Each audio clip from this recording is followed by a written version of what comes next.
Okay. Great. We got it. All right. So again, the guidelines for receiving feedback, and this is on your page 16, and it's on the top there. And again, it's how some people are not good at receiving feedback. So again, you want to make sure that you're good at that.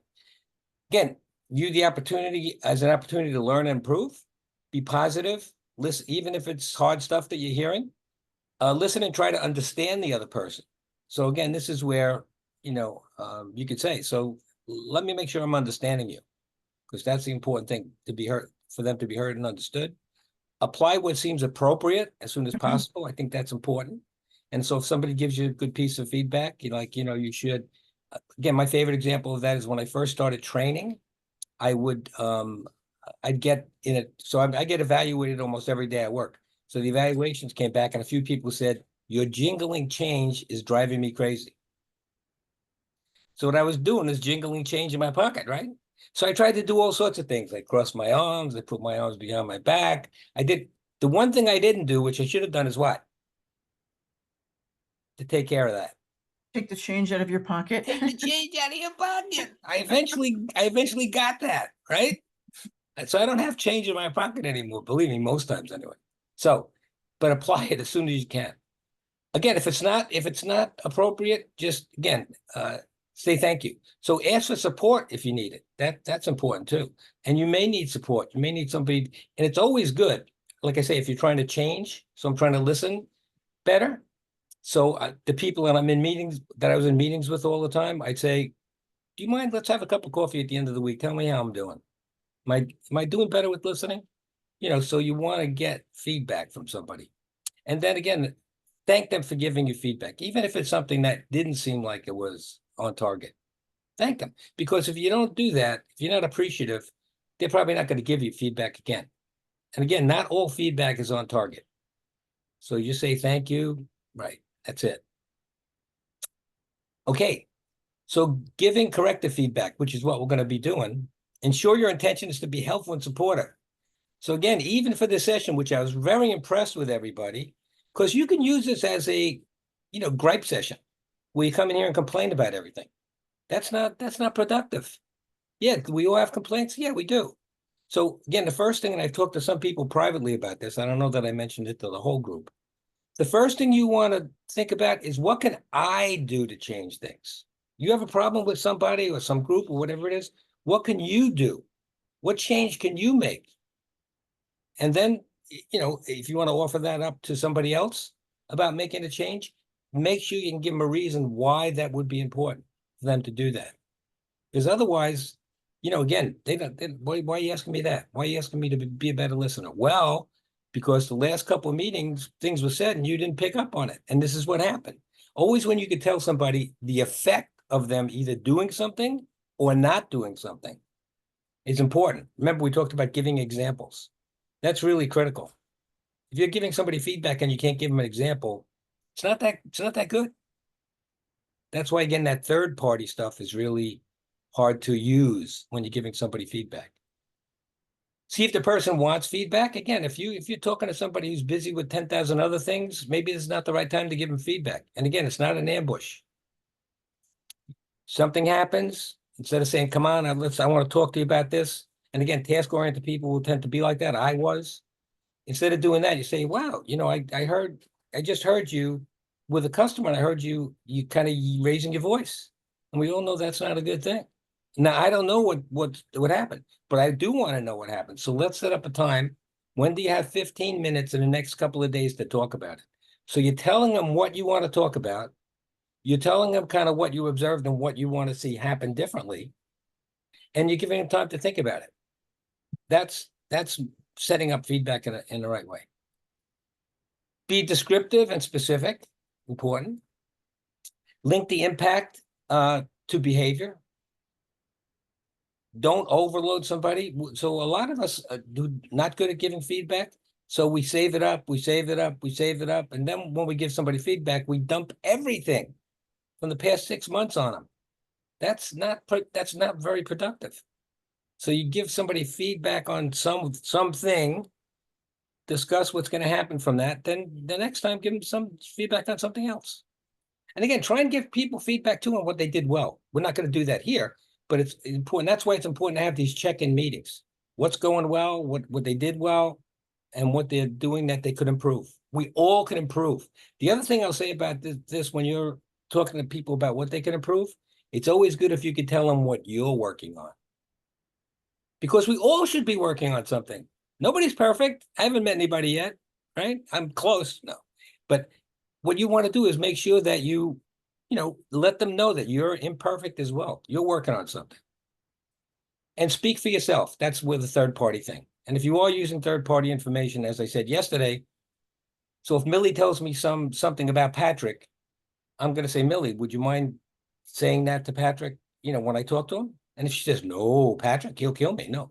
So then what you say is, well, Millie, that's not that helpful. Because if I tell Patrick you heard him yelling at a customer, then he's going to say, no, I didn't. What do I do then? So that's why you need the backup of the person who's giving you the information. Because they could be misinterpreting it. They get lots of different things.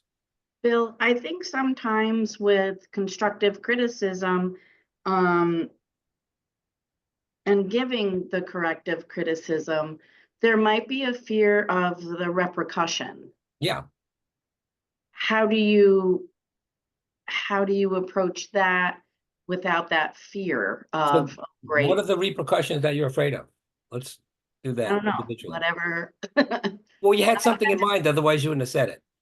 I take things very personal when, if something's gone wrong, it's automatically my fault when necessarily it's not.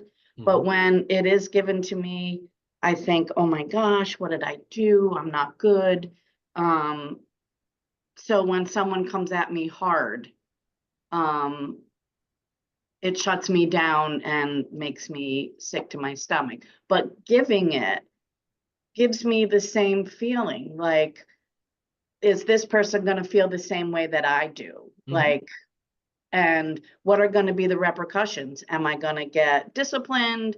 Am I going to, get told I stink?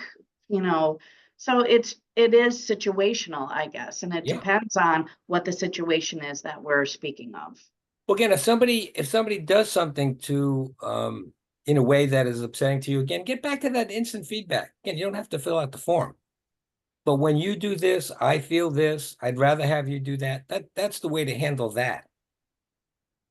And then listen to them, listen to what they say, because I'm sure they don't know that they're doing that it's anything to offend you or to turn you off. And remember, you're not going to get an instant change because we are who we are.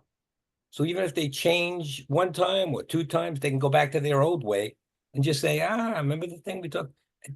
Can do it in a way, and I'm sure you're good. You would be good at that, of doing it in a way that's not going to offend them. But as far as offending them, think about yourself.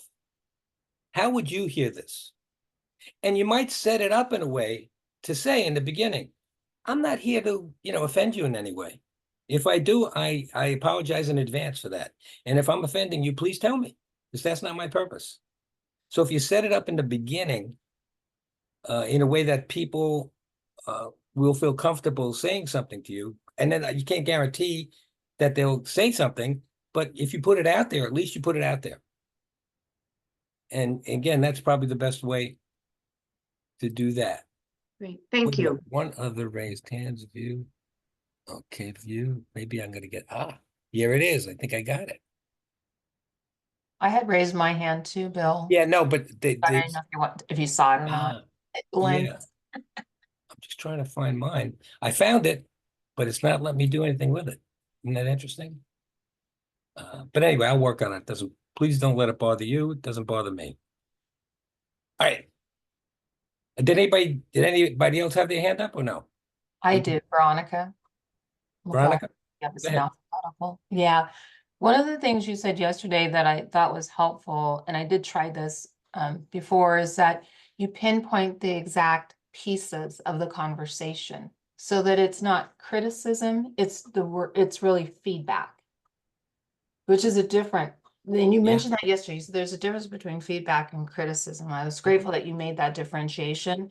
So I think you said like the criticisms and kind of more of a personal attack. You don't have something real physical, tangible, but feedback is really on something tangible that's occurred that you saw, heard, and you can describe it. And Yeah.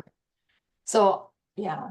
And Good, thank you. that helps me. And that was a good question that Kim brought up too, because yeah, you do fear or not fear, but you're concerned about the what could be the fallback on that, you know? Yeah, and So remember, it's a conversation. You want yeah, to see, when you say something to somebody, hey, I see you made a lot of errors in that report the other day. Help me understand that, you know? So rather than just, hey, you're dope, you made 10 errors, you can't do that anymore. That's not helpful. mhm. So say, and we'll see in the feedback thing how that works as well.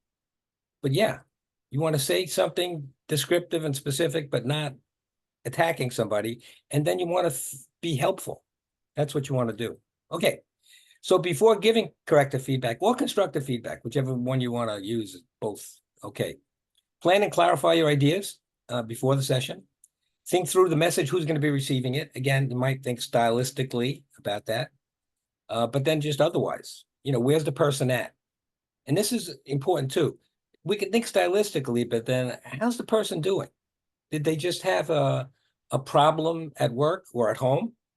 Whatever you know about the person would be helpful to just include that, because again, you want to have it be the right time when people can hear it, and that's hear it and understand it. Hear it, understand it. Think through the message and who's going to be receiving. Got that? Avoid criticism. Again, criticism is just laying somebody out.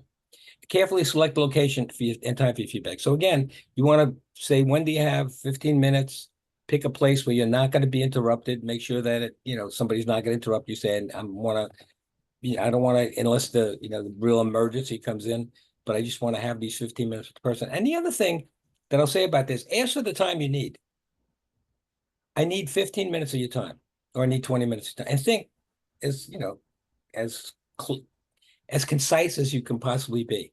However, if when you're going through something with somebody, if you see that you're not going to be able to finish it, don't rush through it. It's like the old thing yesterday of rushing through when 15 minutes are up.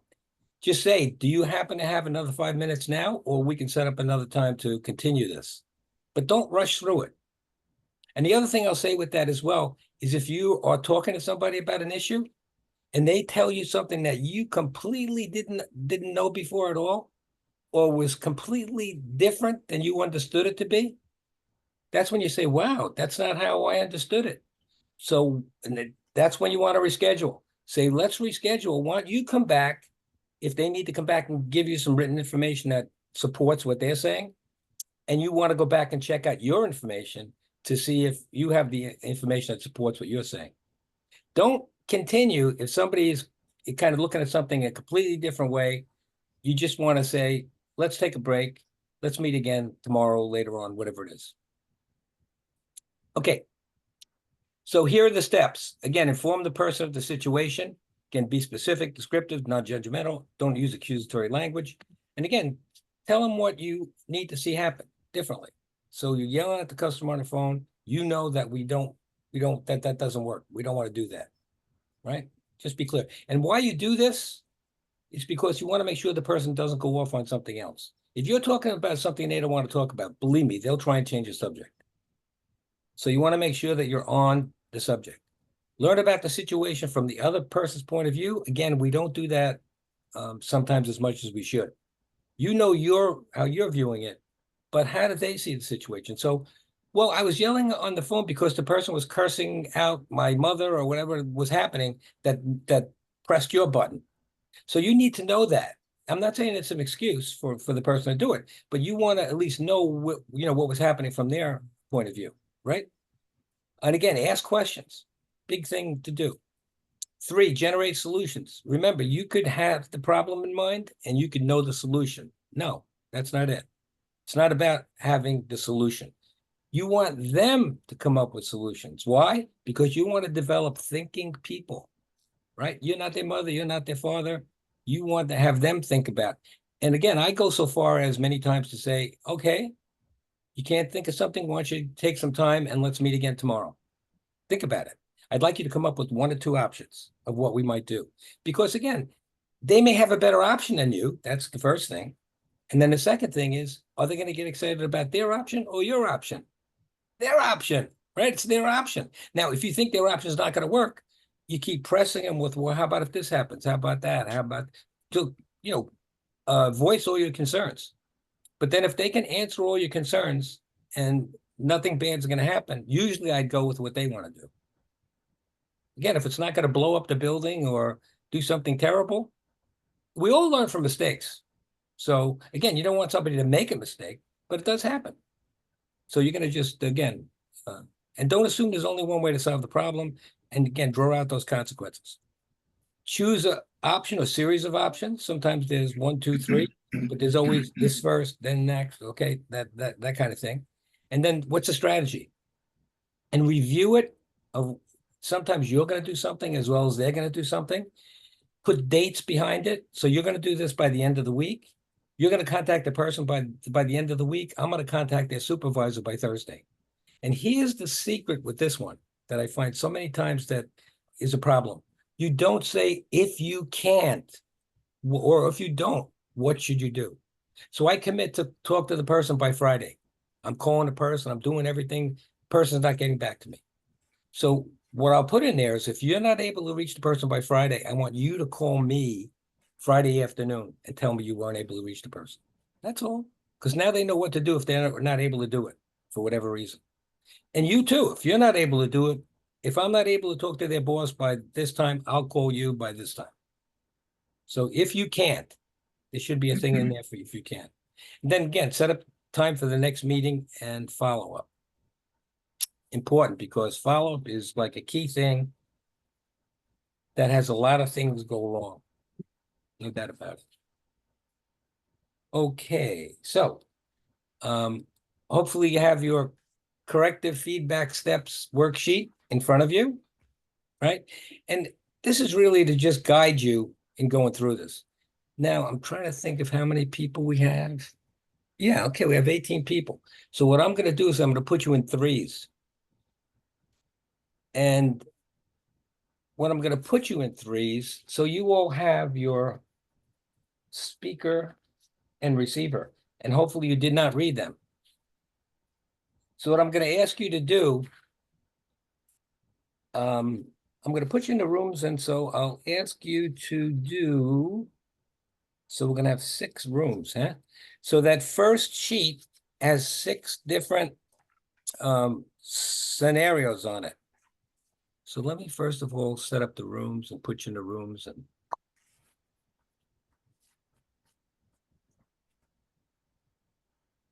now somebody does not have a sheet or does not have a, maybe you can, everybody have one so we could all participate? Okay, Yes. good. All right, so it looks like we have, again, 18 people, 3 to a room. So room 1, and I'm just going to say the person who's listed first in that room. I'm going to say that's the room. So in Lisa's room, right, room 1, you're going to deal with scenario number 1. And it's Lisa, Maria, and Patrick. In room 2, we have Joanne, Kathy, and Patricia. So you're going to deal with scenario 2. And in room 3, we have Mandy, Melissa, and Mildred. And you're going to deal with scenario 3. And room 4, we have Doug, Janine, and Kim. And again, you'll do 4. So what I'm going to ask you to do is, who of Lisa, Maria, and Patrick wants to be the person who's the speaker giving the feedback? Just raise your hand. The speaker or giving the feedback? You're giving the feedback. You're the speaker. I'll be the speaker. Great, thank you, thank you. So who's going to be the receiver, Maria or Patrick? I'll be the receiver. Okay, so what I'm going to ask you to do, Lisa's going to read just the speaker's perspective on scenario 1, and then Maria, you're going to read the receiver's perspective on scenario 1. All right. Okay. Okay. Excuse me. Got it. Okay. So again, room 2, we have Joanne, Kathy, and Patricia. Who wants to be the speaker? Let's not take too long with this. Where So are the do- scenarios? You have 2 sheets, speaker, receiver. You don't have them? From Uh, yesterday. It might have Maybe been after she maybe it was left. given out after I left. Okay, so then someone else who has a sheet, I'll be the speaker. you'll be the speaker. And that was who? Joanne. Joanne, I'm Okay, sorry, Joanne's the Joanne. speaker. That's all right. No, I have just a big long list. And so she's the speaker. Who wants to be the receiver? And it's got to be the other person if I'll be the receiver. okay, Patricia. Patricia. Okay, good. So again, Joanne's going to read the speaker, and that's it for scenario 2. And you're going to read Patricia the scenario 2 receiver. Okay, room 3. And then Kathy will just observe, right? Yes. Yeah, the third person is observing. Yep. No doubt about it. Thank you for mentioning that. Okay. So room 3, Mandy, Melissa, and Mildred. Who wants to be the speaker? Come on, come on. Mildred will be the Mildred, you're the speaker. speaker. Okay, who wants to be the receiver? Be the receiver. Who said that? Mandy. Mandy. Okay. So again, Mildred, you're just reading the speaker. Mandy, you're just reading receiver, and then Melissa will be the observer. Okay, last but not least, Doug, Janine, and Kim. Who's going to be the speaker? With the potential noise behind me, I should probably be the observer for at least for a Okay, little bit. great. All right, that so I'll be the speaker, Janine. Janine, the speaker, and Kim, you are the receiver. So again, just read your side, speaker or receiver, and room 4, you're doing scenario 4, room 3, scenario 3, room 2, scenario 2, room 1, scenario 1. Now here's the deal, and read it right now while I'm talking, if that's okay with you. So Bill, Yeah. There's still two more groups that you didn't talk about. yeah, I'm not put in a group. Oh, I'm sorry. Veronica's I'm not sorry. in No, a no. group. I just, my screen was just 4 groups, so That's I okay. apologize. So Veronica's not in a group. No, well, you are. My screen didn't go as far as that. Okay, so room 5. Sorry about that. Leecha,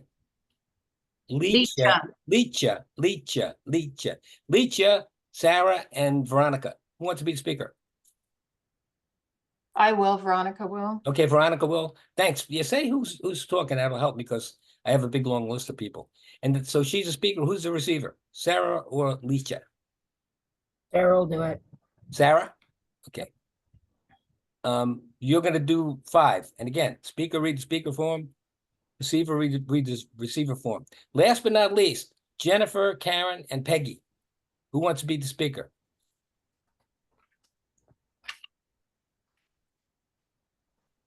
I'll be the receiver. I don't want to be the speaker.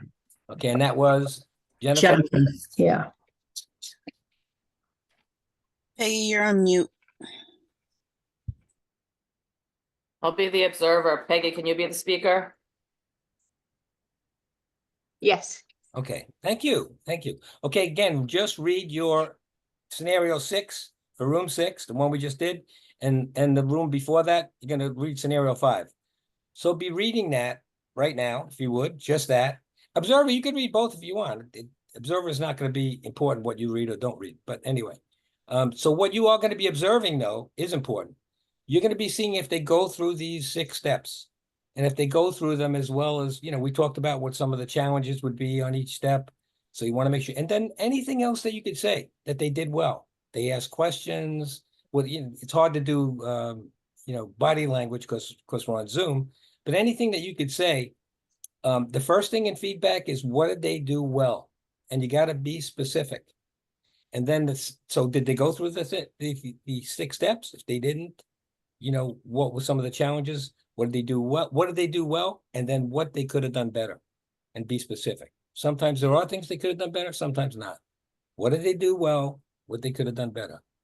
So I'm going to give you a total of 8 minutes to do this. All right. I will give you a 1-minute warning up on top. It'll say 1 minute to go. Bill, Wherever you are, don't rush it. If you didn't get Bill, through, if you didn't get through all the 6 steps, that's okay. You'd probably reschedule. just wherever you are, if, let's say in the next minute, you're gonna have to meet with your boss. So what are you gonna do? Now, usually what would you do? If you didn't get through it, if you were in step 4, what would you do? If you had 1 minute to go? Ask for more time. In this case, that would be a good thing. Ask for more time. Let's remember that from yesterday. Reschedule. Yeah, reschedule. So, and that's what we'll do here because you don't have more time, all right? Bill, I have a quick question. Yeah. With regard to the scenarios now, so I've read them. I'm the speaker. I would then construct a scenario based on number bullets 1 and 2. I would Which construct scenario, a which scenario did you have? Number 1. That's all you're worried about, number 1. No, I understand, but I'm constructing a scenario, like I'm going to say, construct some type of a issue. I'm not gonna just read Well, the these bullet. are the issues. No, no, can No, can I try to I'm constructing explain? a story around the issue. Like I'm going to Yeah. say, I think if I'm getting your point, deadline- you would spend more time thinking about this and coming up with something. I'm just gonna read the bullets, that's all I'm doing? No, you're gonna be presenting this issue, That's what in I'm a saying, way, that's what I meant. using Present the this, issue. using this Yeah. steps. Incorporating the bullets, yes, okay. Hey, Bill, the reason why we're getting confused is because it's not in first person language. It's in like third person. This is the speaker believes. I So got when you. we're reading it, it's kind of confusing because it's not like a role play. So that's why we're like, are we Yeah, no, creating thanks, a man. different Thank- scenario? Or, yeah. Thanks for that, man. No, so you're the speaker, right? So this is your situation. Now, the main part of this is what you know. You don't know the receiver side. So the goal here is, are you going to do this in a way that you're going to really pick up what the receiver side is? And receiver, I just don't want you to blurt it out. I want the speaker to do it the right way here and giving feedback where they're going to find out your side by asking you good questions. So they just know what they know. I And mean, what I'm you sorry. know, Bill, can I mention something on Yes. that? We did this yesterday. Mhm. And the speaker just blurted it out and I couldn't even get to, I could learn the situation, but there was no way to do 3 through 6 because he just said the points that were on the sheet. Wait a minute, But wait a minute. here's You said the speaker blurted it out? Yeah, That's your, yeah, no, that's your sorry, job. Bill, I'm just worried one about the second. Bill, receiver Bill, blurting it out. Bill, 1 second, I misspoke. It was Oh. the receiver who blurted it out. So he blurted out right away what was the problem. So we need you to explain, like Mandy said, this is not written in the format that goes with our brains. Our communication encoding is not pulling what you're trying to send to us. So in Okay. other words, if we were to redo it, it might say like, you, the speaker, believe that the employee has missed a deadline due to them procrastinating and they had poor management time. Okay, see how I'm saying that? Yes. So that way we get this. Now, Okay, good. Thank you. we also need you to help us in with the receiver because now you're really having them make up kind of, and I don't want you to have Wouldn't to it, Veronica, tell. wouldn't it be the same thing? On the Okay, receiver would it? side, it says the receiver. So you would say you, Okay, so that's how the receiver would do it too? yeah. Okay. But thank you for, again, it's better if we were in person, but we're not, so. But does everybody, thank you, both of you, so everybody get that now? I have my hand up, Bill, I'm so sorry. Go So just to clarify again, I'm the speaker.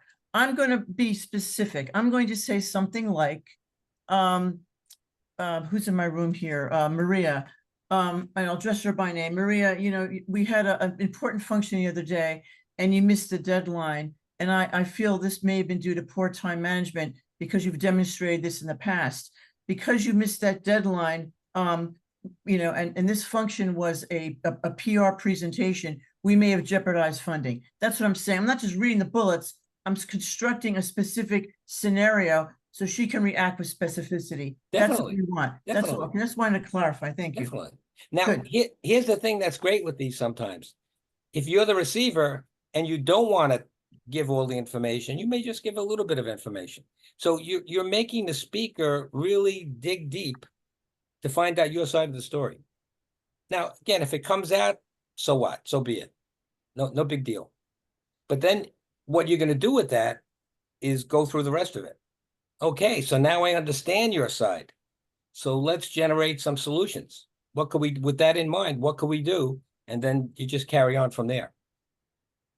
And again, I don't expect you to be actors or actresses or anything like that. But sometimes people make it hard. They don't want to tell you their side of the story.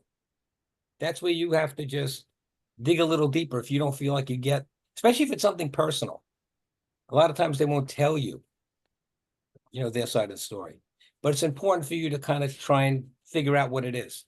But again, we don't have a lot of time, so I'm not going to even say that. So just get their side of the story. And if you want to receiver, if you want to tell them your side of the story, I'm okay with that.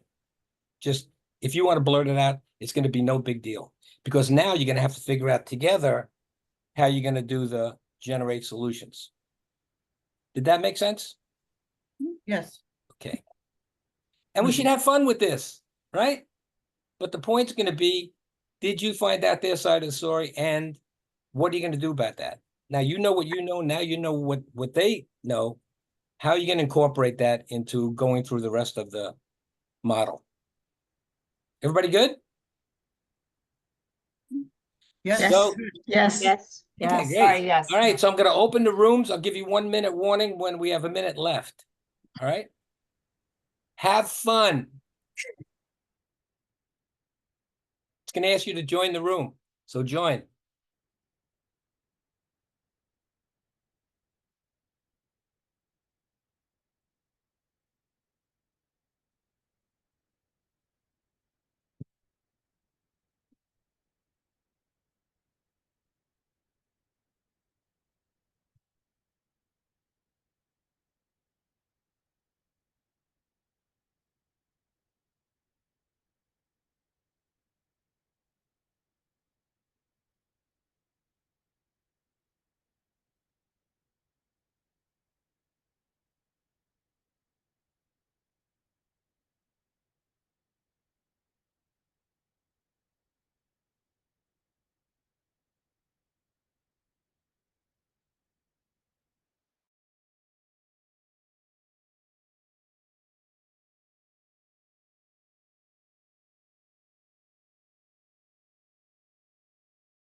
Oh, okay.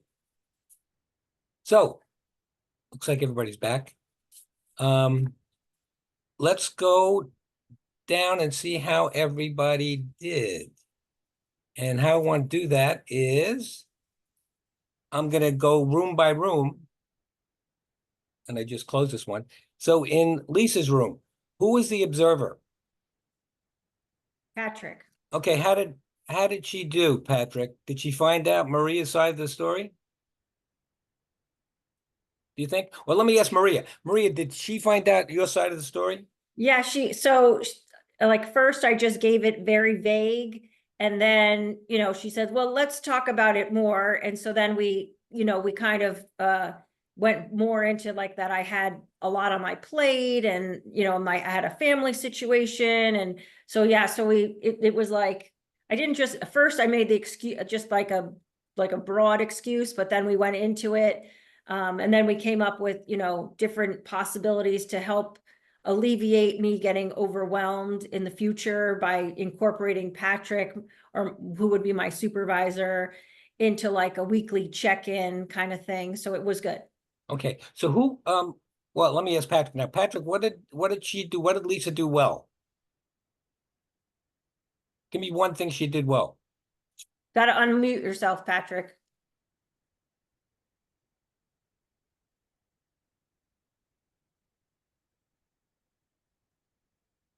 What Lisa did very well, she asked questions in the proper time.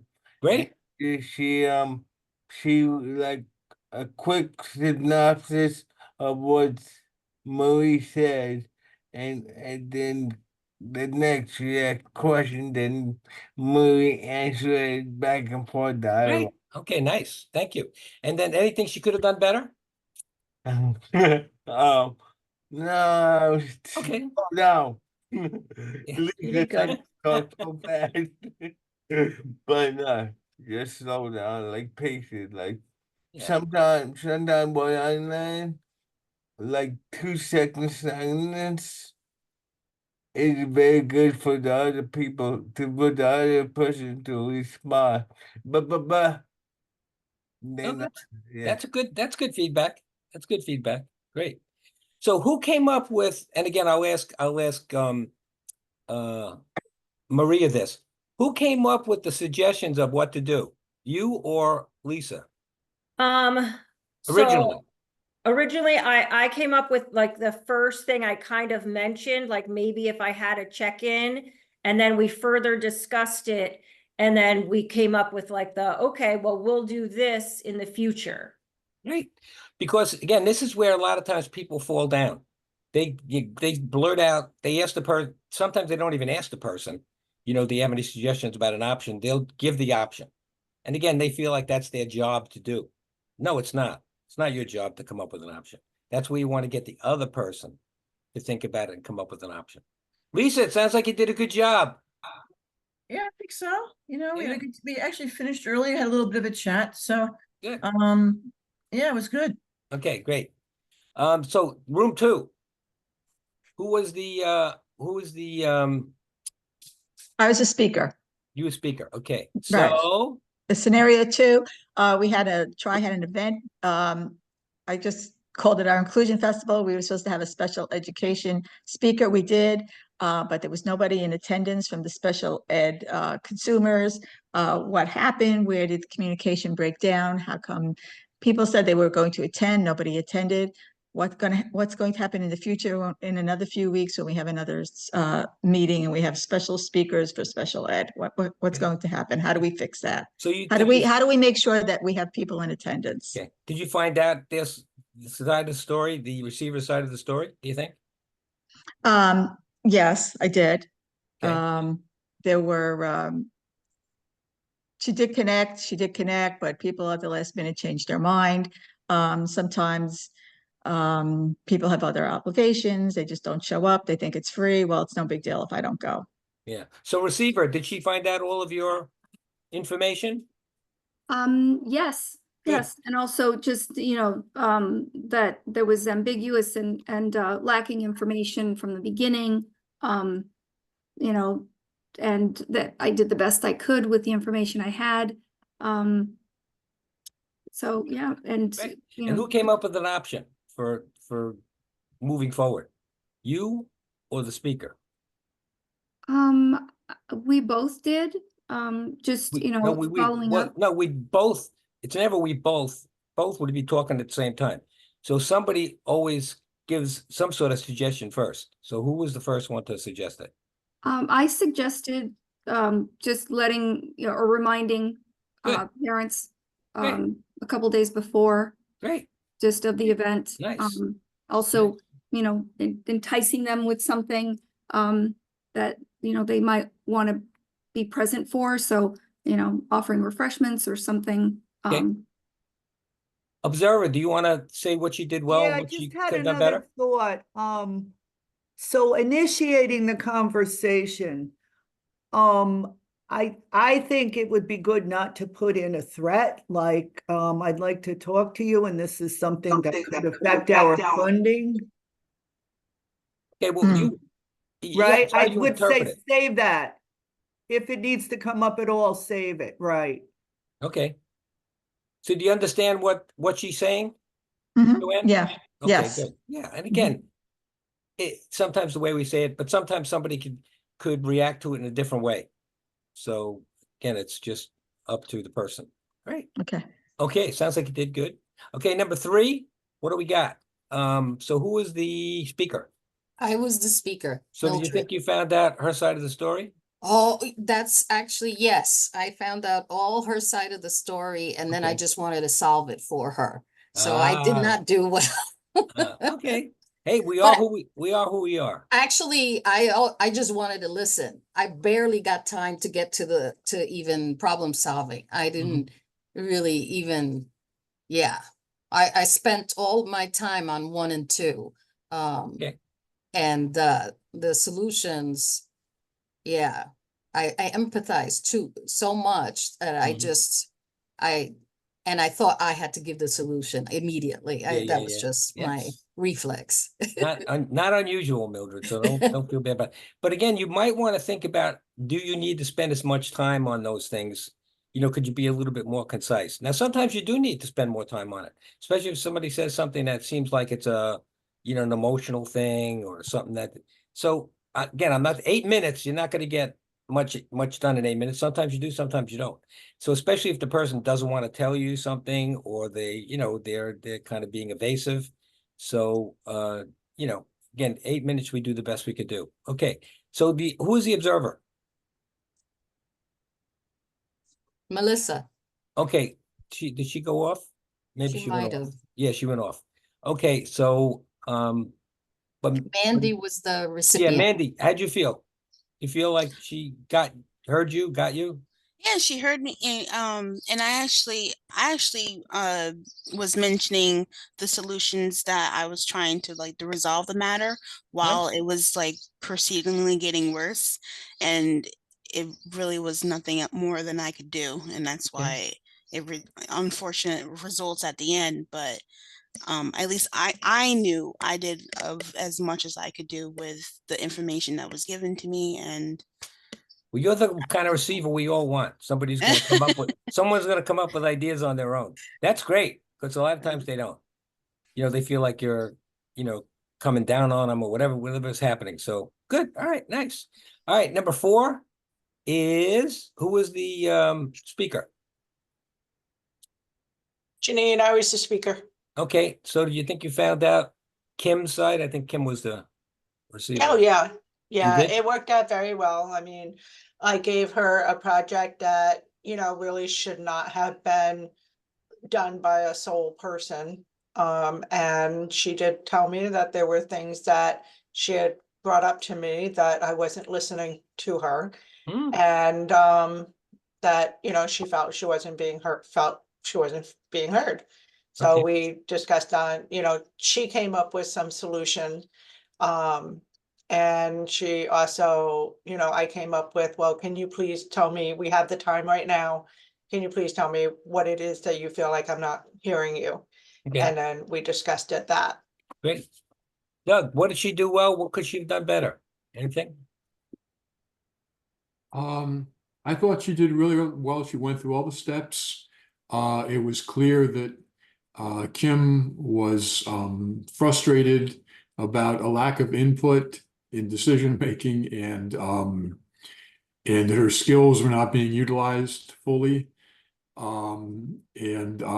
She was sticking with it.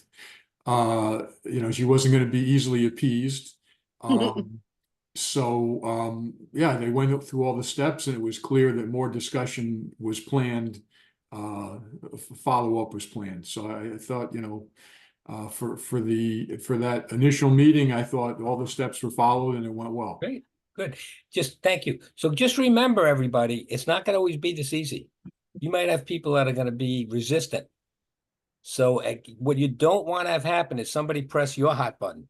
If they get upset, or if they get angry, if they get sad, if they start crying, whatever it is, complaining, yelling, screaming, just, reflect back to them. Hey, I can see you're very upset about this. What do you mean I'm upset? Well, you're yelling and screaming. So maybe we ought to take a 5-minute break, see if we can't reconstitute. But if not, then we can, make another time later on. I have a question on that, Bill. Yeah. So, I mean, there are 4 directors, we've got the executive director, and then we've got the 3 other directors here. How does a staff person say that to their director? How does a staff person say that to the director? Yeah, what if the director is the one who's one that is, speaking or seems angry or whatever? How does a staff, like if I were to say to Kim, listen, you didn't do this correctly, and how, It's how you say it. You think that's the best way to say it? Well, of course not. Okay, so you got to stop. You got to stop, first of all, and think about, how am I going to respond to this? How am I going to remember? I hear what you're saying about positional power, and I'm not trying to negate that, but I am saying at the end of the day, people are people. So if something, again, you might want to go back to the instant feedback thing. When you do this, I'm feeling like you're yelling at me, and here's what, and then you give them an example.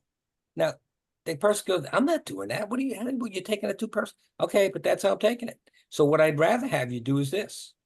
And I'm not saying it's easy, especially if you're an S, right? And you don't want to get in conflict, and you're working with somebody who might be a D or something like that, where you're really like afraid to say anything. But you need to say something at some point.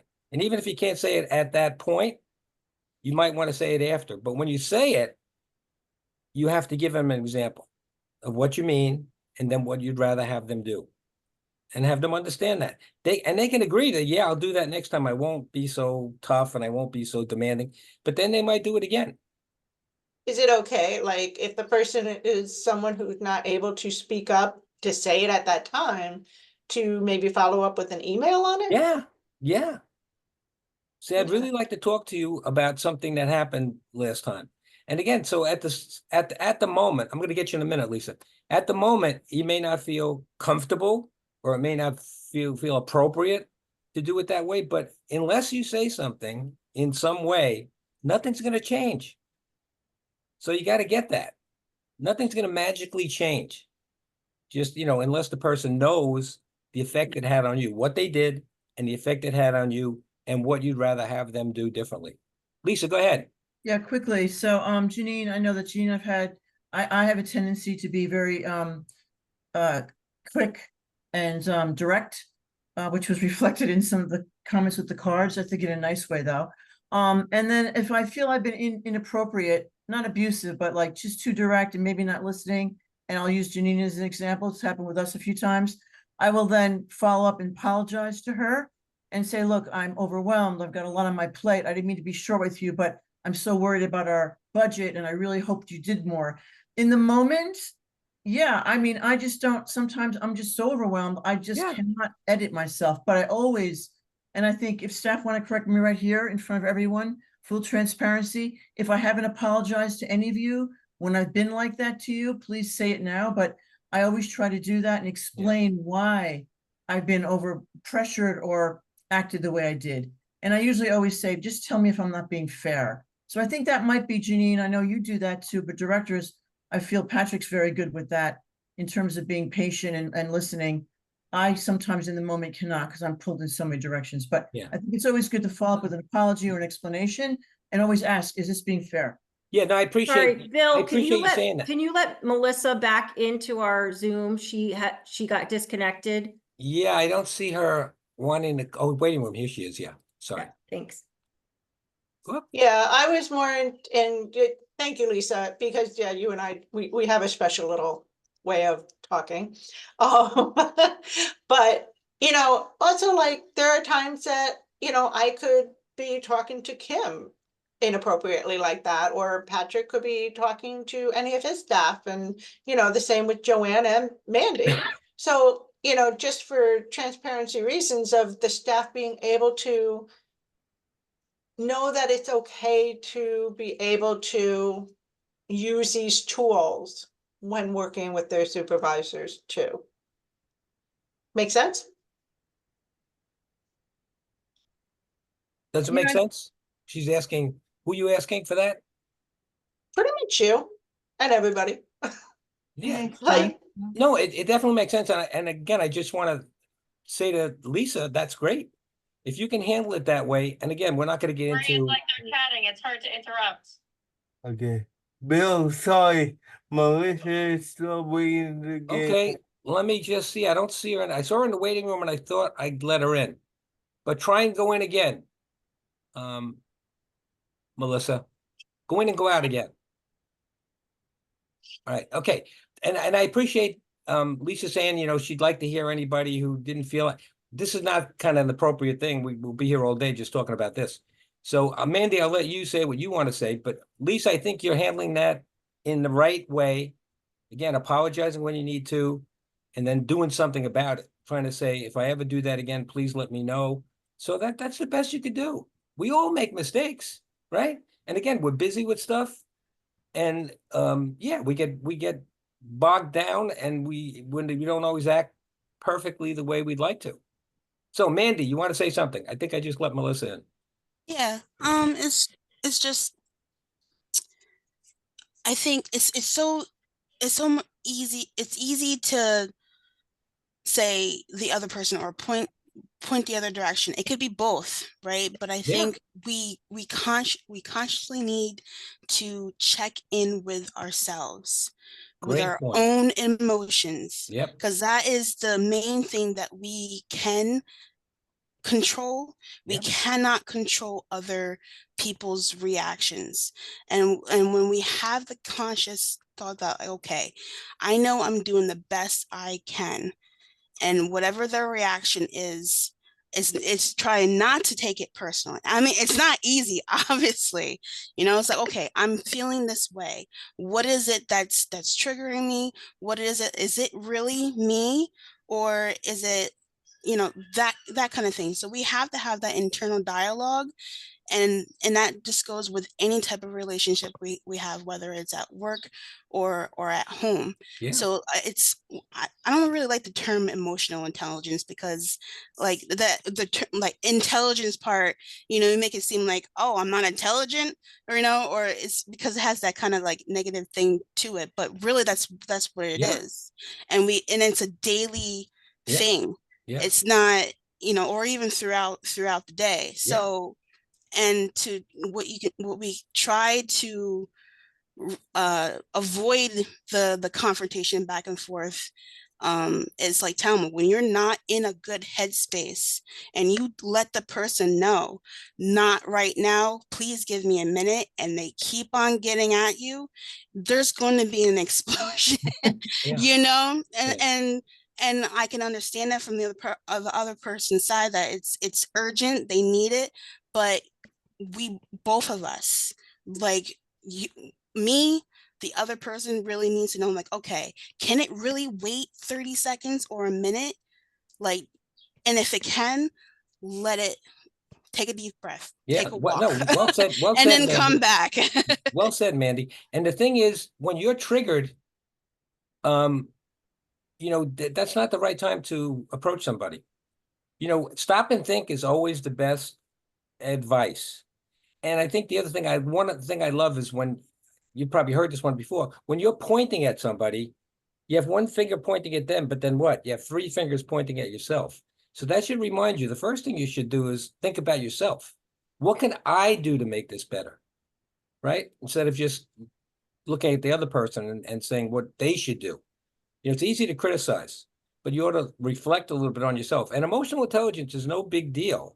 Again, it's what? Being aware of your own emotions, being in control of your own emotions, being aware of other people's emotions, and being able to work with other people's emotions. That's the basic thing of emotional intelligence. And it's very important because you can get far in life with a good intellect, but you're not going to get that far if you don't have good emotional intelligence. Mildred, Yeah. I want to, unless you have something critical to say, we got to move on. So, Okay. And Yeah. Veronica had her hand up. Okay. But if you have something critical to say, let's hear it. No, How about you? Who else had their hand up? Veronica. Veronica, anything you really need to say? I think it fits in this conversation that there's a spiral that we have in our office, and maybe others will disagree, but this is my spiral, is that we see from the top, there's a deadline. And that deadline then comes to my manager. And then that manager comes, I come to ask them for something, and then it's stress on them. And then the reaction is not an emotional one that would work well with my emotion. And then I have to set that up and then answer a phone and try to show empathy to the person. And then it creates this whole spiral in the office. Mm-hmm. When was that deadline really the deadline, number one? Was the deadline known? Could it have been some of the stuff taken off this person's plate before it ever got to the next manager? And that's not just for Lisa to this, but it's just. Yeah, and I got you. I You think got I what I'm hear. Yeah, saying? no, I hear you. So if we could look at our timelines and really pace ourselves, it would help everyone, because when the one person starts and they're above you and then the next person, it does create that pressure cooker, and we're all I'm sitting there sometimes like this inside, just shaking, and I shouldn't be in a situation where I should be shaking over something that, is it really the deadline? And then you find out later, it really wasn't that hardcore of a deadline. And that's really sad. No, because something doesn't get a decision made until months later. So if Yeah. it was really a deadline, it should have been that, you know what I Okay. mean? No, I So think we get it. Where is your management suggestions in I that? think Or we is that get a it. different Veronica, discussion? I think we get it. I don't think you have to keep going. But the one question I will ask you is, what do you do about it?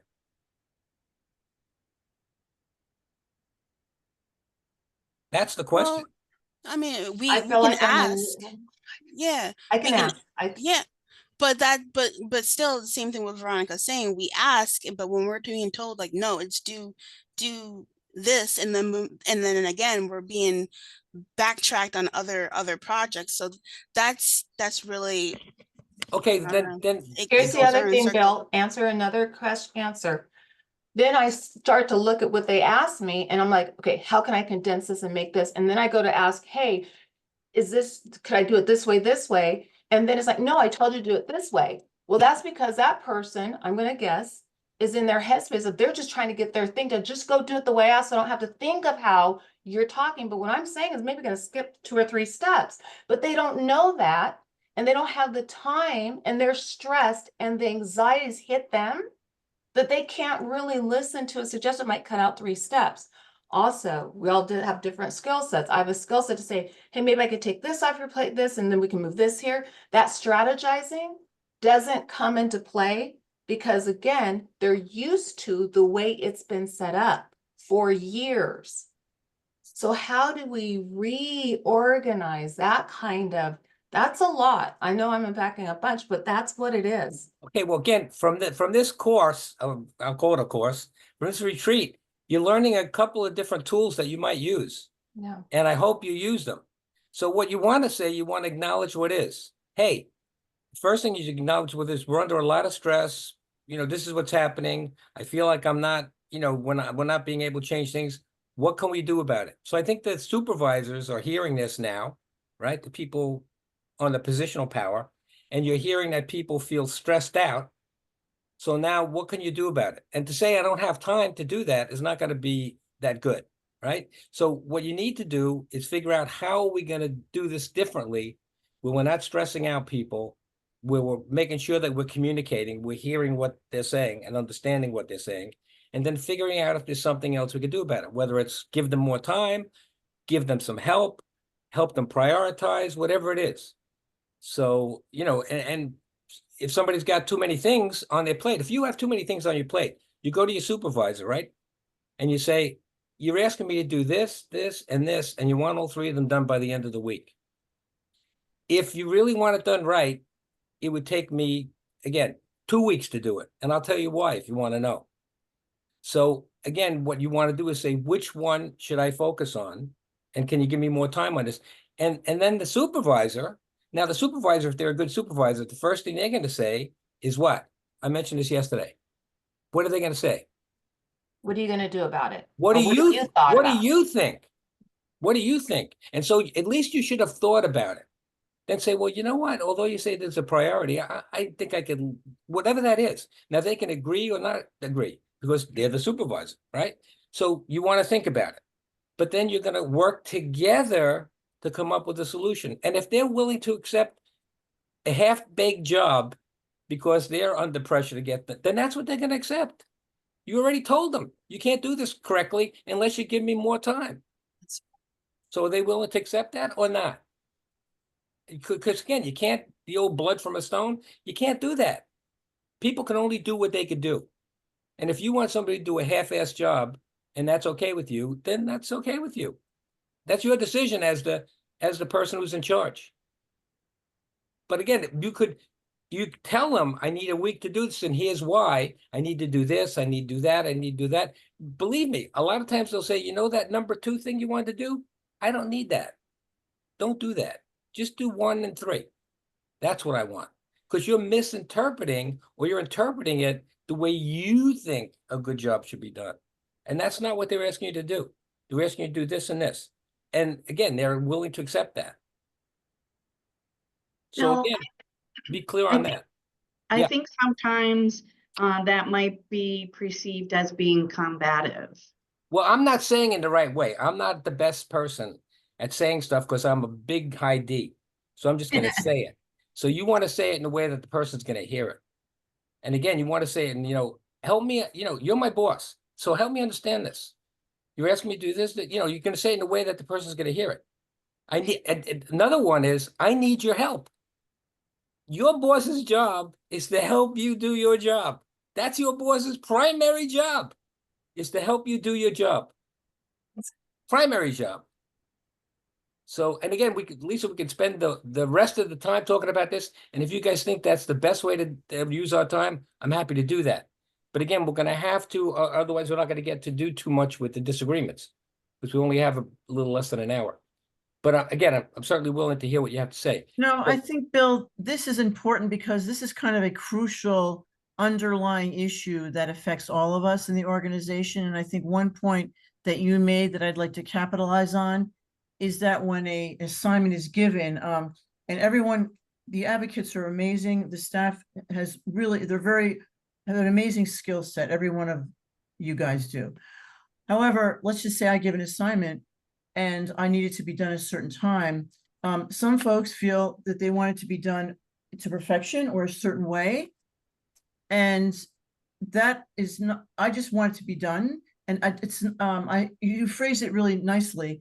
It's not, you know, they may have a certain way they want it to be done, but I just want it to be done because it has to meet a specific deadline for But the then you agency. need to be clear on that, Lisa. You Yeah, need to be yeah, clear on what they I shouldn't probably do. should be a little clearer, but it's like, you know, I just like to get this done. Well, I gave some folks a sign called PEG, perfection is the enemy of good. And I was hoping that maybe, you know, that'd be clarified, like, we don't have to do this perfectly. I just want it to be good. Because, you know, it's more important for this to get out and be good than to be perfect. So I have disseminated that message. But yeah, I mean, I think this kind of, it's just a lot of, I think, agency-wide. I think we all like to do things to the best of our ability, but there are certain priorities in terms of maybe meeting a deadline or getting something out quickly for a social media post. It doesn't have to be absolutely perfect. But if you're asking me to do a job and I'm not going to feel good about the job I'm doing because Correct. I'm not doing it right, then you have to tell me as the boss what I True. shouldn't do. Yeah, I think people put their own stamp on things, and because they're good at what they do, it kind of veers off and they start, it really becomes a much different project. But yeah, communication, as you Yeah. said, sharing, communication, generating solutions. Yeah. Yeah. So anyway, I didn't want to, we can Yeah. move on, but I Yeah. just wanted to kind of interject Yeah, that. no, I got you. I got you. So again, this is the beginning. It's not the end. So Yeah. you really should kind of try and move on this. What To I'm going to feed do is I'm into going to that, come back. Bill, can I just respond to what Lisa said? Because she Yeah. said this is a very important part, and she's right. Like, I mean, we agree that perfection doesn't have to be that, you don't have to put your whole stamp on it. But if the constant feedback is that you give something and it comes back with, oh, I need more data, I need more information, I need more this, and this has been the way it's been for 2, 3, 4 more years, then you know up front, this is what's going to happen. So why you present it all, but then it's thought of as you've overdone, you've become a perfectionist. Well, it's because we could save time now with the one stamp hit because we know it's going to come. And then we know we have other things that are going to come too. So a forward-thinking person might look at and go, okay, this is what it is. This is what's been the situation in the past. Here's the whole dump. And then you do that, and then it's like, well, you don't have to be a perfectionist. We don't know. Here's the question I'll ask Lisa, because it is Lisa. Lisa, in the future, I'll ask you this sidebar. Where do I hit perfectionism at? So that's something I'd like you to maybe think about to share with me later. We'll sidebar on it. Because I was one who got that. I got the PEG note, and it would be good to know what's the line of Again, perfectionist. Veronica, the thing is this. Yeah. If somebody gives you something that you think, somebody says, I want this done by the end of the week, and you think that that's not a legitimate timeline, it's up to you to go back to the person and say, you want this done by the end of the week. If you really want this done right, I would need, 2 more days, and here's why. And then let her decide what she doesn't want you to do. Right? I mean, so put it on you a little bit to say, if somebody's giving you an assignment that doesn't seem like it makes sense, go back to them and say, help me understand this, because you want me to do this and you want it done by the end of the day. I really can't do a good job on this. I need more time. And here's why then you got to say, here's why I need more time. I need to do this. I need that. I need to do this. And then she'll say, well, you know what? I don't want you to do this. I just want you to do this and this. And then that'll solve that. Now, the other thing is then Lisa, you have to be available to somebody who's saying, I don't get this. You're asking me to do this. It doesn't make sense to me. So again, whether she has to go to you to do that, or if you have an intermediary supervisor that you could go to first, whatever it is. I mean, we don't want to, this is not a dump on the executive director today. This is the old, if I'm confused about what to do, what do I do about that? And that's what we're trying to come up with. What's the best way to handle it? And that's a conversation that definitely you all ought to have as a result of the retreat. And I'll be looking forward to seeing what changes you've made and checking in with you to see if it's gotten better. That's the point of having this. Yeah. Thank you. Yeah. So, absolutely. Yeah. Very helpful. What I'm going to do, I'm just going to quickly go because I want to respect the fact that people did some work here. So I know room 5. Who was the speaker? I was. That's okay. So Bill. did you feel like you got the receiver's story? Yes, I did. Absolutely. And it was great. my fault. Great. So who was the observer? Okay, that was me. And Okay. I just want to say, I wish we had recorded the rooms because I think this was a wonderful example between Veronica and Sarah, how they handled this situation. Veronica started off the meeting with, you've been doing a wonderful job. I'm really happy with, your work effort. And, this is a singular item that has happened. And then she broached the subject of what happened and why she's disappointed. And Sarah was like, thank you for giving me this chance to respond to you and not just, yell at me and say you did something wrong, and to let me explain everything. And it was very good, and I think they were both heard and Thank you. made sure that each of them understood and planned a meeting for the next time, like, let's follow up, let's make sure that in the future we're understanding this, that I'm giving you what you need, I'm getting what I need from you, blah, blah, blah. It was perfect. In a perfect world, it would be great if the conversations could always go like that. Yeah. Well, thank you. That's a great example. And, you know, good for you, Veronica and Sarah, for being able to have that conversation. And, you know, yeah, this is a safe place, and we all are doing this thing that's not real. So when it's a real thing, people's emotions can get turned on really quick, especially if you feel like somebody's attacking you. So Well, again, yeah. thanks for that really good explanation of that. Great. Hi. Last but not least, yeah, go ahead. I'm sorry, I don't know how to turn on the hand button. And Maria, I was smiling. I'm just not very good at it. But anyway, I wonder how often a situation occurs because, you know, everybody tries really hard and different perspectives, et cetera, and you have two people, it's like, no, I didn't. Yes, you did. You know, it's like, no, I didn't yell at the person.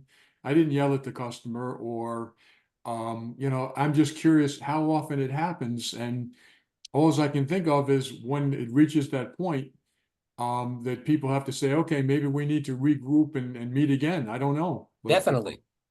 If you're off to the races, you or the other person, time to take a break. And if taking a break doesn't work, then rescheduling.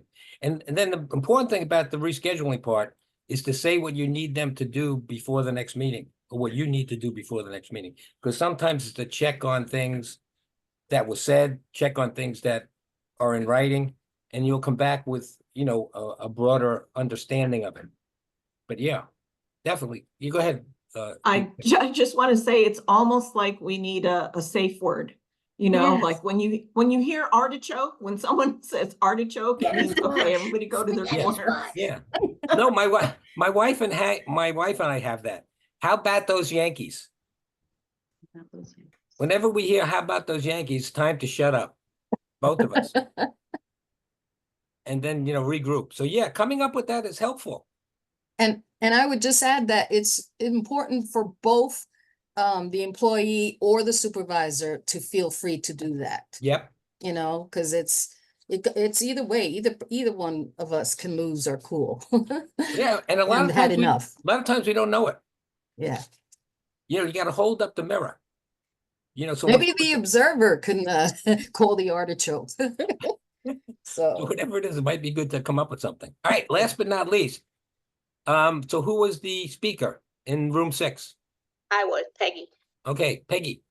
Do you think you found out the receiver's scenario? Yes, I did. Great. It was Okay. really, we were both understanding, and she told me her side of the story, and I told.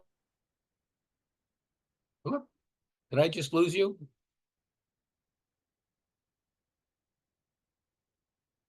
Did my internet go out?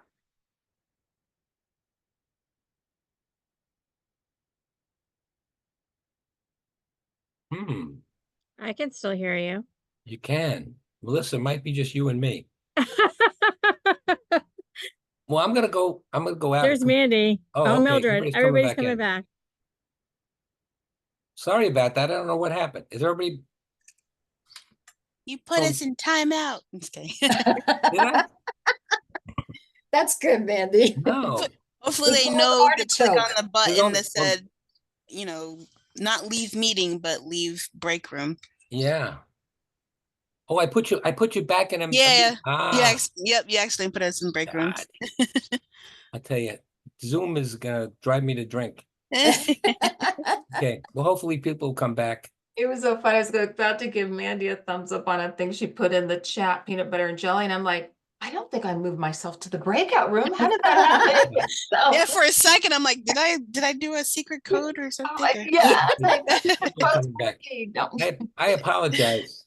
Zoom is one of those things. I thought I was knocked out. That happened to me once, where the whole thing closed down. But anyway, so hopefully we're all back. I see people coming back. Room 4 is not back yet, but hopefully they'll catch on. Okay, so Peggy, you found out their side of the story. So who is the observer? in room 6? Karen. Okay, Karen, you want to see what Peggy did well? I thought Peggy dealt with it really well. The only, she talked and got her point across. She listened, and they came up with, the solution and the reasoning why. And the only thing, and I was just, when we went to the breakout room, we were starting to talk about it. The only thing that I was saying with Peggy is that it was about office resources, and it was just funny because it was really something that really has happened. So it was funny in that way, but with the resources, Peggy brought it and just split it up into 3 separate things, being the room, the supplies, and the printer, instead of making it an overall thing. So I think we spent a lot of time on the issue and not as much time on the solution, but I thought, it was brought about very well. Okay. Well, these scenarios, they came up, Lisa and I came up with some of the things that people were challenges.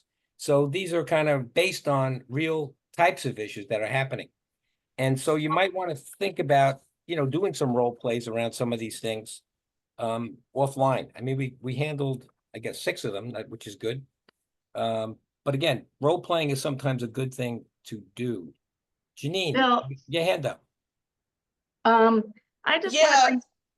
just wanted to ask if you knew that Doug, Kim, and I were sent to a breakout room. Yeah, no, I apologize. Everyone. I sent Okay. everybody breakout room. Okay. Bill, I just want to bring something to the table here. When we were quickly thrown into a breakout room, what we're talking about now is employee to supervisor. Sometimes I struggle, or maybe other people struggle with knowing what the other departments are doing. Oh, we're so busy, blah, blah, or, oh no, we're the busiest one. And I had said, I don't know specifically even what Doug does. Doug, do you know what I do? Not really. So maybe some of the rub comes from not knowing what the other person does in the other department. Okay. And Again, I think this is something that you want to handle as a result of the retreat. I'm going to let Lisa put her 2 cents in, because I'm sure she's going to have an answer to that. But if you feel that way, I'm sure Lisa's going to feel like you shouldn't know. But if that's really a thing, then after the retreat, figure out a way that you guys can do that. Lisa, go ahead. Yeah, real quick. So, first of all, I shouldn't say anybody can feel how they want, whether they should or shouldn't. So if you feel that way, I honor that, Kim. But anyway, we have staff meetings. I try to have them at least every 2 weeks. And there's always an opportunity there for program updates. We're staff, because I'm really big in sharing and collaboration. That's a message I've been, hammering on, going on about since I started here at Tri. And it's an opportunity for staff to share, announcements, updates about their programs, problem solve, that kind of thing. So we do that. I don't really force staff to do it. Sometimes I call and I go around the room. Sometimes I'll say, with the next meeting, I want everyone to share for 5 minutes. But I'm leaving it up to staff, we're all professionals, to share updates about their programs. Maria and I just talked in the breakout session. I'm really big, again, on collaboration. I really encourage staff to work together, to collaborate. We had a newsletter at one time. We don't have, I'd love to have it again. It was called Triathlon, where we did a spotlight on every program and highlighted staff and the good work they do. And again, I wanted everyone to contribute. It's our newsletter. This is our retreat. It's like we all really, I'm open to suggestions, but the retreat the staff meetings, again, is an opportunity to really share. And maybe I'll do a better job about that. Maybe at every staff meeting, it's going to be mandatory now that every staff program must present on what's going on currently. I've been leaving it up to folks to just kind of step in and present updates on their programs. Yeah. So we'll do that. And it'll give, we'll have a better, maybe at the staff meetings, 5 minutes, everyone must present on their program. Well, again, I'm hearing this must present.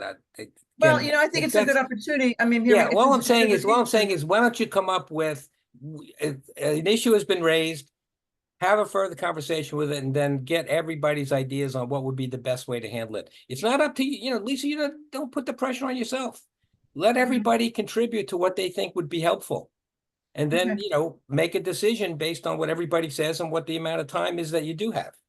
And yeah, if you need to change things, whether it's increase staff meetings or do it a different way, that's great. But first, you know, hear what everybody has to say. You don't have to jump to a fix right away. I know that's what we all feel like when we're in charge. I do. So, okay. Enough of that. So let's move on from here. I think we got everybody. So let me go back to share screen. So we're going to spend as much time as we can here on problem solving. Share screen. Okay. Now there's another thing in your packet, which we're not going to be able to cover, but I just say feed forward. We were talking about feedback. Feed forward is a good technique to use. And I would just say it's fairly straightforward. If you are stuck on something and you want to get some other advice, so the thing I always want to do is I want to be a better listener. So what you do is you get a whole group of people together. It doesn't matter how big a group it is. And then you have one thing that's going to be important for you to do. So describe the behavior. I want to be a better listener. You pair up with one person. And what that person's job to do is to give you 2 suggestions, right? In a positive way to change that behavior. You just want to make sure that you understand those suggestions. You don't say, oh, I already tried that, it didn't work. You listen attentively. If you need to take notes, say thank you, and then move on to another person. So what you're looking to do is get feedback from as many different people, feed forward from as many different people as you can in that meeting. It doesn't matter, but you want to get a number of ideas about what you could do. And again, some things will be new, some things may not be new. So again, this is just a good technique. And I know I'm not giving it its proper due, but Slide number, please, on that one, Bill. say it again. What was the slide number of that one? I can't see. It looks like Page 19. Thank you. Yeah, page 19. Top of page 19. Okay. So now we're moving to resolving disagreements. And again, barriers to resolving disagreements. Let's just go through those quickly. Ignoring a disagreement, hoping it'll go away. I know I've been in, you know, and this is not because we don't want to get involved, especially people that are conflict avoidant. They're just, you know, I don't want to get involved in this. So, but they don't usually go away. So again, you got to figure out the best way to handle it. Fear of discussing the disagreement with others, right? Threats, real or imagined, to you and your self-esteem is another big barrier. Values, culture, gender, style, insensitivity, etc. Hidden agendas, even when the perception is that that it's good for the organization. And again, you just try and ask questions to bring out hidden agendas. You're not always going to be able to do it. But if you use some of the techniques that we've talked about, that might be ways that you get at it. But asking questions is the key for a lot of this stuff.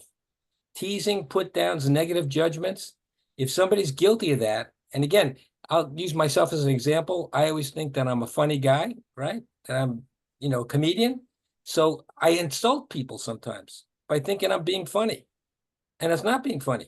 People don't take it that way. But if they never tell me, or if I don't, you know, shut my mouth a little bit, then that's going to happen. So if that happens to you and you really feel like somebody's teasing you, putting you down, negative, you got to find a way to say it. You know, and again, some of the techniques that we use, when you do this, I feel that. What I'd like you to do, that instant feedback thing works for so many things. If you just use it, and again, make sure that the person hears you and understands what it is you're saying. And it could be, you know, they don't know they're doing it. Again, misunderstanding is a key thing to disagreements. Misinterpreting, misunderstanding. And then last, intimidation, inappropriate use of power. That's a big one too. So if somebody's just using their power, position power, and just shutting you down, then that's not good. But you need to find a way to tell them in a nice way, and then figure out a way that you can do something about it. Okay. So I've added some things here just because I really found this great webinar on conflict avoidance. So I brought in these things that I thought would be helpful. So these are nowhere on your sheets. So disagreements occur when people's concerns or things they care about appear to be incompatible. And they can either be destructive or constructive, depending upon how it's handled. So it's all about handling disagreements. You're not going to always be able to solve disagreements, but you can handle them. And that's what we're going to be talking about. So there's a lot of what they call soft skills that are involved in this, right? You need to find a safe space. You need to find common ground. So whenever you have to have a disagreement, you want to find, so what's common? What do we both can agree on before you get into the disagreement? It's a good way to start. Using active listening. We talked about that yesterday. You need to use it. Identify concerns for all parties. Yeah, okay, what's your concerns, what their concerns? And it may be more than just a disagreement that you're talking about. So you want to find out other concerns that the person has, because that could be adding to this disagreement. You want to employ empathy. You want to try and understand the other person. So help me understand why you feel that way. What did I do? Tell me how you're interpreting this. And again, don't get defensive. How can you say that? I didn't mean it. No, just want to understand where they're coming from. Perspective taking. We know your perspective, but do you know their perspective? And applying efficient problem-solving tools. No doubt about it. And decreasing defensiveness. And by doing that, you want to use I statements. And so that's the other one that I put in here. You statements tend to increase defensiveness. So here's an example. You always interrupt me, which makes me angry. Not a good way to say it. So again, I statements show that the situation looks from your perspective, can help reduce blame and open the door for more constructive conversation. And how do we do that? By giving an example. At our last department meeting, I was interrupted several times, which made me very frustrated and angry. When I'm interrupted, I feel disrespected and feel like my ideas aren't valued. Next time we meet, can we set some ground rules to make sure that people don't talk over one another? Again, this is the basic instant feedback thing. You know, when you do this, I feel this. I'd rather have you do that. And then again, you go, so what do you think about that? And again, using I statements is really, really an important way to do it. So disagreements, there's 5 ways to handle disagreements. If anybody's taken a conflict management course, you'll see that these are the same 5. And we always have 5 choices. Now, if we were doing a conflict management class, we have an assessment for that. So you take the assessment, I like the TKI assessment, and you would find out from that assessment which 2 or 3 you're comfortable with and which one you like the most. And then you find out which 1 or 2 you're not comfortable with and you don't use when you should, because each one of these has an appropriate time when you should use it. And so that's the basic thing. If you are in disagreement with somebody, it's saying what the disagreement is and then going over the 5, which way should we handle it? And I will say this, that for the most part, in businesses, the 3 that should be really looked at are those bottom 3. Competing, compromising, and collaborating. Avoiding and accommodation, although there are times when you should use it, those are the last 3 are the most commonly used in business. So again, if you took the thing, you'd say, or I'll ask you, which 2 do you use more often? And we can't get into it because, you know, time-wise, but you want to think about which are the 2 that you're most comfortable with, because those are the 2 that you tend to want to use, especially when you're most comfortable with. So in saying that, if I was saying which style do you think would answer the question that the style that I'm most comfortable with is avoidance? What style might be that answer to that? They use avoidance. C. They could, but there's a style that's even more. S's. S's. I meant S. Yeah, S's. Man, they don't want no, conflict. They don't want no disagreement. They're uncomfortable with it. They want they don't want to rock the boat. They want smooth sailing. So when disagreements come up, sometimes they're out of there. And disagreements could be anything. Somebody's speaking loudly. I'm out of here. I don't want to have any conflict. Right? And I'm not saying S's all the time or all S's. I'm saying generally speaking, if I were to look at these styles and think about which one might fall into avoidance, it might be an S. By the same token, if we look at the opposite, competing, what style do you think would be fall into? I'm sorry? D. Yeah. These compete where to go to lunch. And they like that. They like the competition part. They like the win-lose thing. They like to win. So they fall right into the win-lose. So if you're with in a disagreement with a D, you may have to talk them off the ledge of competing because they only see that it's either this or that. There's only win or lose. Now, that's when you say, is there any other possibilities with this disagreement? So you want to open up their thinking to see that there are other ways of handling this. And again, compromise, collaboration are two of the most used in business. So, and again, which one do you avoid? The one you're least comfortable with. So let's take a look at this, and I'll use it in the graph. I think this is on your thing. It's on two lines, cooperation and asserting. So cooperating with the other person and asserting your own style, that your own ideas of what's right. So this is the way it goes. So let's take a look at each one of these. Again, competing, if you read that one, again, this is one that's not, this is the last one that's not in your packet, but I thought it would be good for you to see. Just quickly read over what asserting is. They're assertive, they're uncooperative. Collaborating, they're assertive and cooperative. Compromising is in the middle of assertion and compromise, right? And avoiding, they're unassertive and uncooperative, right? That's, I'm going to avoid this, I'm going to hope it goes away. And then accommodating, that's when you're unassertive and cooperative. That's when you go with what the other person wants. So you're totally on the cooperative side. But again, there are uses for all five, but the problem is misusing it. All right, so let's just, again, quickly go through this. Let's look at avoiding. Again, low on cooperation, low on asserting. Lose-lose, giving in, walking away. Sometimes can be interpreted as unwillingness to cooperate, denial that a problem exists, or withdrawal from a threatening position. However, there are uses. If both parties see the problem as a minor one, if the negative impact can be too damaging or costly to both parties, or you need more time to prepare or wait for a better opportune moment. That's when you might use avoiding. All right? Accommodating. So that's high on cooperation, low on asserting. Yielding to your position to the other person. There are uses for that. To preserve the relationship, because that's all about the relationship, rather than arguing. The issue is more important to the other person than to you. And when you want others to learn by their own choices and actions. So that's when you might use accommodating. Again, I'm not saying it's never used, but you can use those too. Now, the ones that are most used, and compromising is a big one. It's right in the middle of assertion and cooperation. So compromise is win, lose, lose, win. So it involves trade-offs, swapping, flexibility. When you get something, you will also have to give something up. When you have the uses for that, emergencies, quick decision, decisive actions needed.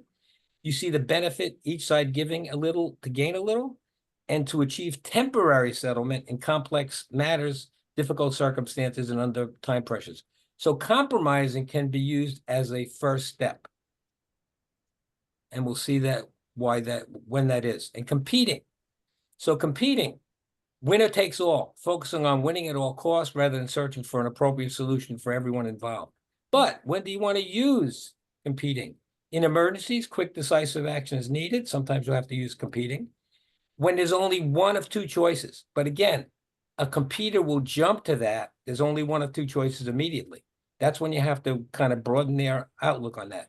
When important, non-popular initiatives need implementing, somebody will get into competing, right? And sometimes you need to do that when no decision because it's unpopular and because it's important. All right. Last but not least, everybody's favorite, collaborating, win-win, right? High on assertion, high on cooperation. When you examine and understand all points of view, solutions have the full support and commitment of everybody. So when do you want to use that? Both sides are concerns are too important to be compromised, to gain commitment by incorporating others' concerns, to work through hard feelings. So that's kind of when you want to use collaborating. And as I said, collaborating is great. Everybody loves win-win, but the thing about collaborating, it takes time.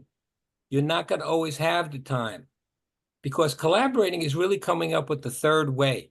It's not me giving in a little bit, you giving in a little bit, me getting, you getting. No, that's compromising. Collaborating is coming up with a third way that meets everybody's underlying needs. And it takes a lot of time, and I'm not saying you could always get there. But if it's important, you might want to compromise first and then keep working on it to see if you can collaborate and come up with a win-win. So that's my deal on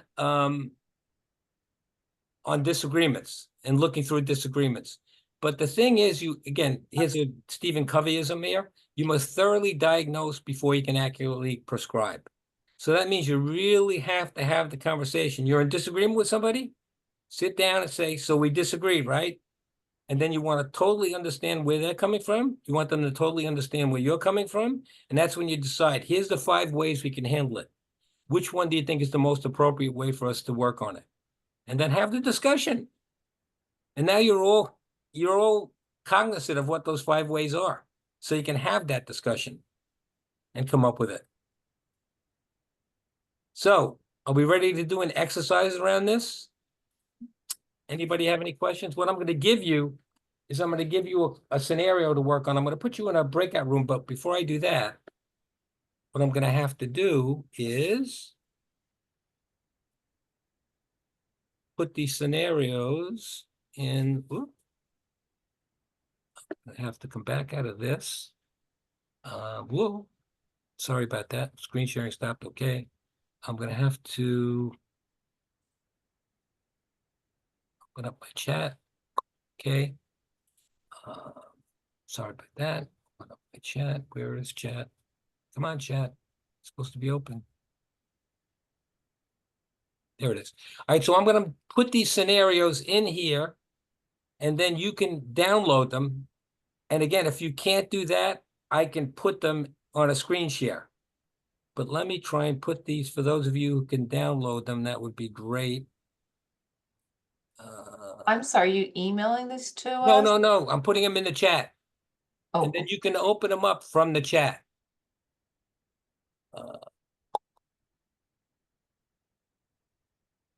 Sorry about that. Wish there was a faster way to do this. Disagreement scenarios. Open. Okay, so you'll see it in the chat. So what you do is click on it. It's a Word document, and you have to open it up. And again, I will also put it in. It's not there. You don't see a Word document? No, it's not pasted. I'll put it in again. Chat. You have it going to everyone, Bill? Oh, that's a good question.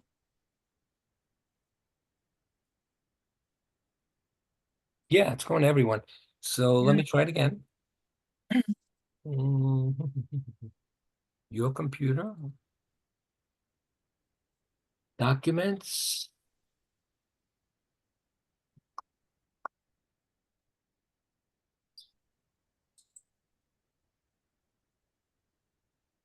You push the arrow button to send, maybe? After you do it? Are you putting it in the chat or in the? There you go. Oh, there Got it is. Oh, I didn't put, yeah, I think Mandy, right. I didn't press that the arrow button to send it to everybody. Okay, so open it up. And again, I will also try and put it in the thing. So I'm gonna put the same breakout rooms. And what you're gonna be doing though, as a group, have a conversation about the particular scenario that you're working on, and then come to a decision on what the best choice would be. So you're gonna have a choice of, I think it's 3 different things that you can. So you see it, and you have a scenario where you're going to be deciding on. Whoops. Hey, Bill, Yeah. can you add me back into the group 3? Because I came out and added back in when you pulled everybody to the breakout rooms. I was alone with you. Oh, okay. I'll be able to switch you around. So Thank you you. can see the disagreement scenarios like scenario 1, chronic contrarian. So again, you're going to have 3 different choices. So I want you to try and agree as a team on the which one is the best one to use. Again, if you can't agree, then you can have 2 different decisions on why you believe your choice is the best. And then I'll give you their suggested response, which is the right one and why that's the right one. So again, let's do, how many scenarios do you have? Do you have 6 scenarios? Yes. On the yeah? On Yes. your document. Okay. Oh, actually, we have nine scenarios. Okay, great. So let's use the first 6. So again, we'll do the same deal. Lisa's room is room 1. You handle the first one. Joanne's room is room 2, handle number 2. I didn't get Uh, it. I didn't get did you send it as an email? I didn't get it.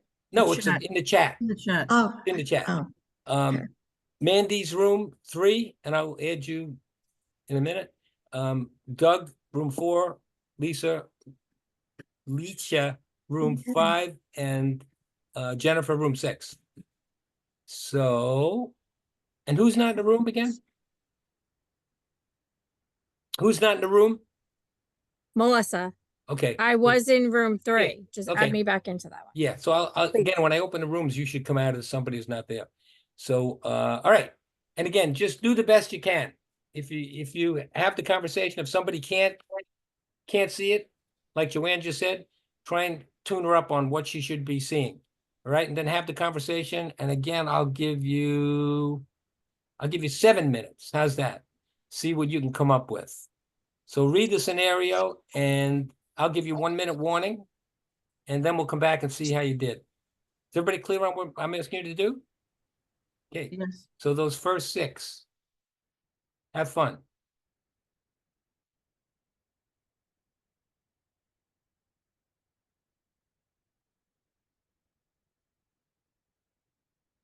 Melissa, I'm going to sign you right now.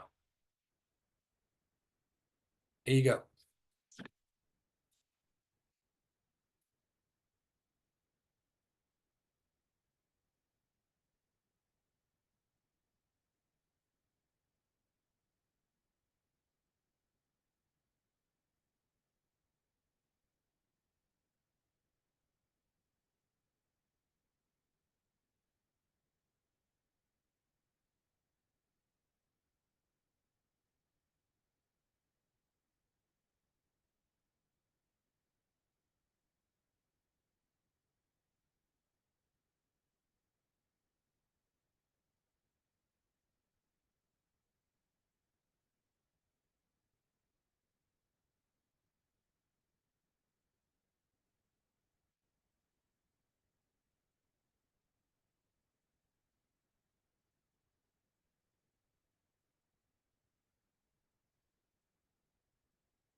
Have a good one, honey.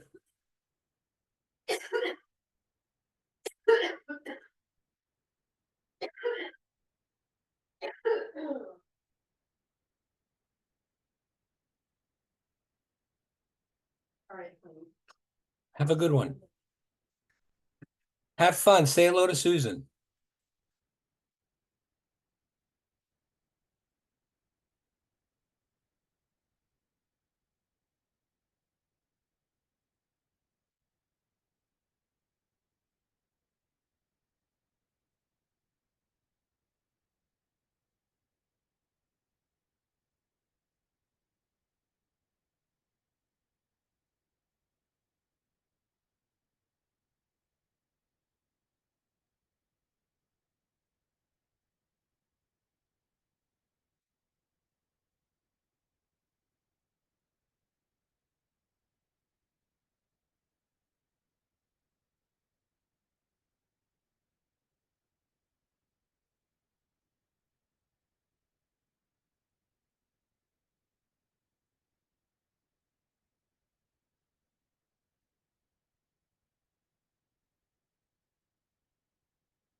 Okay.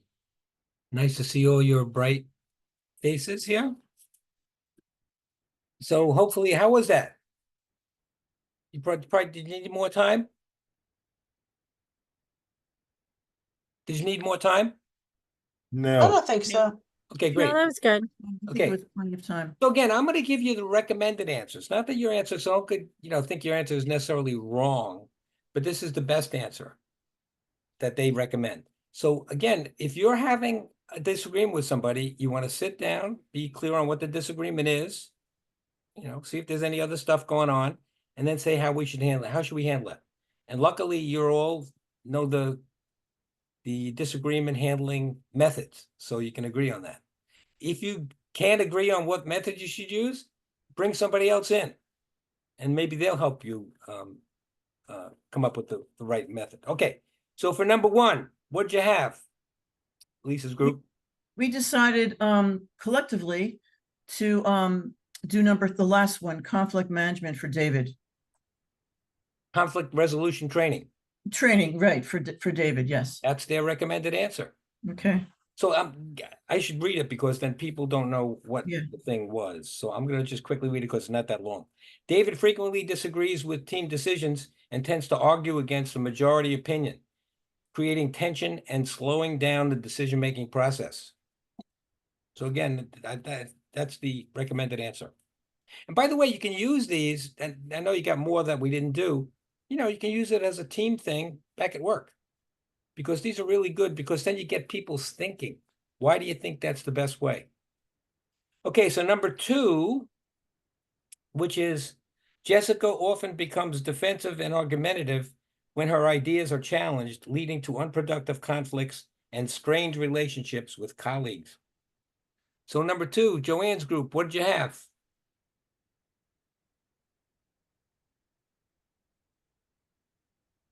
We like the middle We picked- answer. Thanks, Kathy. Oh, I do. Thanks. Okay, Number two, right? Yeah, I Reflective thought listening the exercises. third one was ridiculous and I thought the first one was overkill. Thank you for that feedback. Fortunately, I didn't come up with these. Anyway, I stole them. So anyway. Not personal, Bill. Oh, no, I don't take it personally. No, Believe I me. know. I don't take it personally. So number two is the recommended answer. Great. Okay, so number three. Let's take a look at number three. Mark tends to dominate discussions with aggressive arguments, often dismissing others' input and making it difficult for the team to collaborate effectively. So for number three, what do you got? Mandy. We thought to start with number two. I was leaning more toward number three, just like get it done and over with. But starting with number two, ground rules for a discussion, establish clear ground rules, including limits on speaking time and respectful communication guidelines to manage Mark's behavior.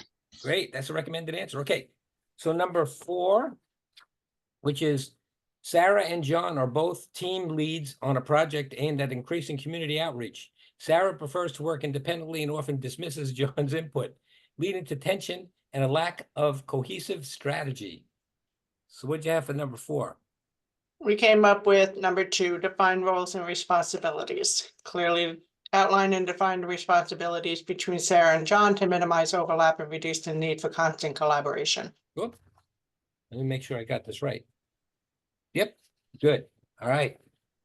You guys are wheeling and dealing. Love it.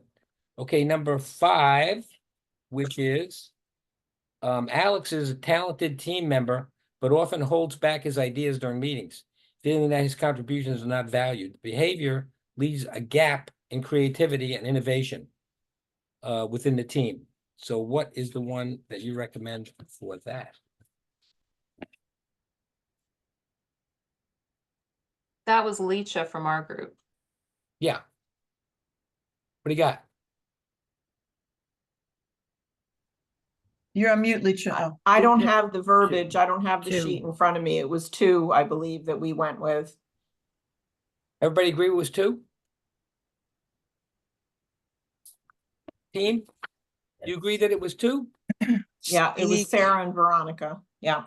Okay, great. Good job. Nice. All right. Is this the last one then? 6? Okay. I'm gonna Karen- do it now, but can I? Karen tends to dominate the discussions, often interrupting others and pushing her own ideas forcefully. Yeah. This behavior stifles the contributions of quieter team members and creates an unbalanced dynamic.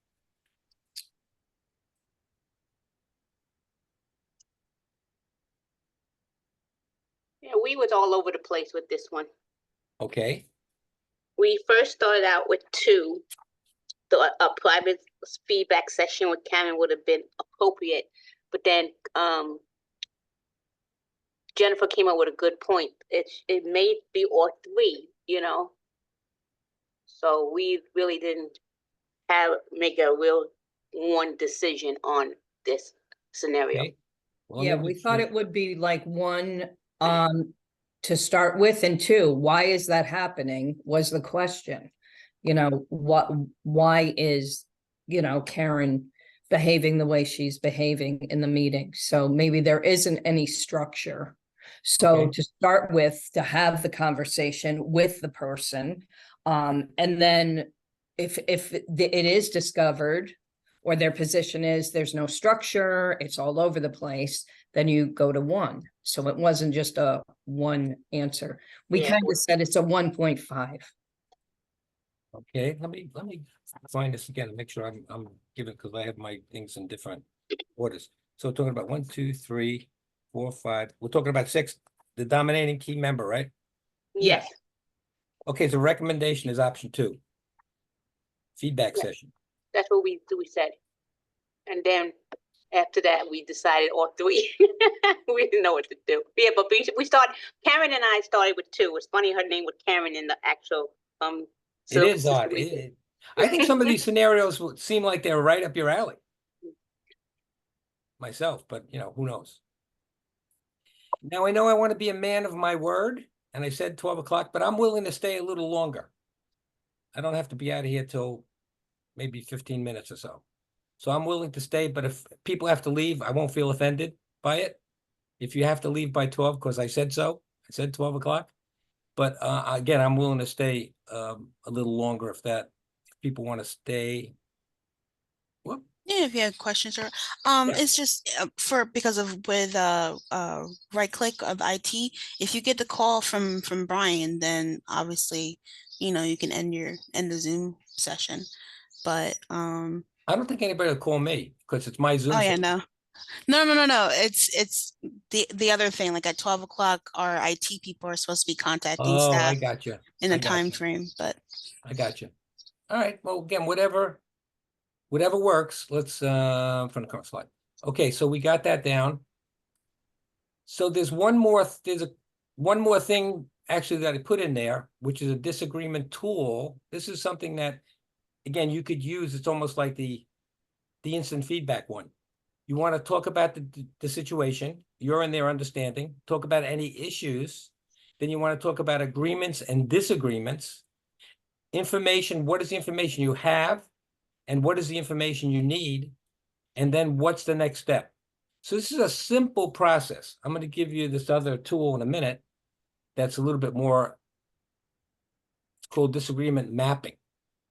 And I will send it to you in chat as well. And again, if this doesn't work and Lisa needs me to send it, to email it to you, I'm happy to do that. And again, I apologize, but you know, the virtual thing is the virtual thing. So, but again, this would be a quick tool that you might use.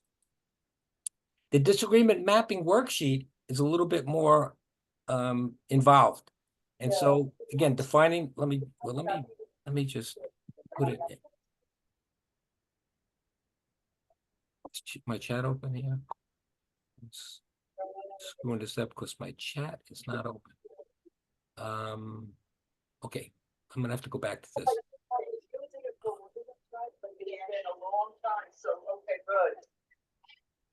Okay, so let me outline it first, and then I'll try and send it to you. So defining the disagreement. What are the issues, causes, sources of disagreement? Identifying, understanding the people involved. Again, this is a little bit more involved. What is each person's needs, concerns, interests? What's in it for them? And you always want to find out what's in it for them. If it continues, and what's in it for them if you eliminate it. So there's always some consequences. If it continues, always some consequences if it's eliminated. So you want to be clear on what those are. And then how's the communication? Next step is exploring positions, interests to find common ground, and identity, similarities and interests, needs and concerns. Number 4 is creating and generating solution strategies. Establish your goal, brainstorming the what ifs, determine. 5, developing an implementation strategy. Plan a process, how you're going to judge the results. Consider multiple approaches. Evaluate results that worked well. So, well, while I do the Q&A wrap-up thing, which is going to be any questions you have, I will send you the mapping thing in the chat once I could find it. Whoa, that was no good. What happened to the chat? Okay, anybody have any? I just blew that off. Anybody have any? Sorry. Brian, hold on. Disagreement mapping. Okay, so it should show up. It should show up in your. Hold on one second. In your chat. The disagreement mapping. I'm sorry, Bill and everyone. I've got to leave. I just got a call from our IT. Okay. Bill, thank you so much. We'll be in touch. I think, it's been extremely helpful. Yeah. We may pursue actually maybe a more in-depth training with you, but we'll talk about it, you and I. Yeah. Conflict management class, but thank you so much. So again, okay, disagreement mapping, you can download this. It's a Word document. Very good. Thank Everybody you. see that? Thank you, Bill. Take care. And I'll stick around. Again, I'll stick around till 1/4 after if you all want to stay. So what's the most valuable, useful piece of information you picked up and questions you still have? And again, if you want to hang around, I see some people, I guess everybody's hanging around. I'm thinking. Yep. Yeah. Again, if you have to go, go. But if you don't have to go, just chime in. What was most valuable and useful, and what questions do you have? I think for me, the most valuable was being able to know the different, just from the DISC assessment, knowing the difference of each person in each category, so to speak. And during our, during our session, noticing who was in those definitely made sense to me. Great. So And that just remember everything is situational and that could change. So that's the thing, you can go in there with an idea, but then see if that idea is being reinforced by the way the person is acting. Are they acting in the way that you thought they would act? If they're not, then you have to rethink it and get off of, your assumption that they're a D or an S or whatever that is. Because again, people can be very different, especially if you press their hot button. So Bill, I think, a lot of this information was good, but in the end, it requires a shift, right?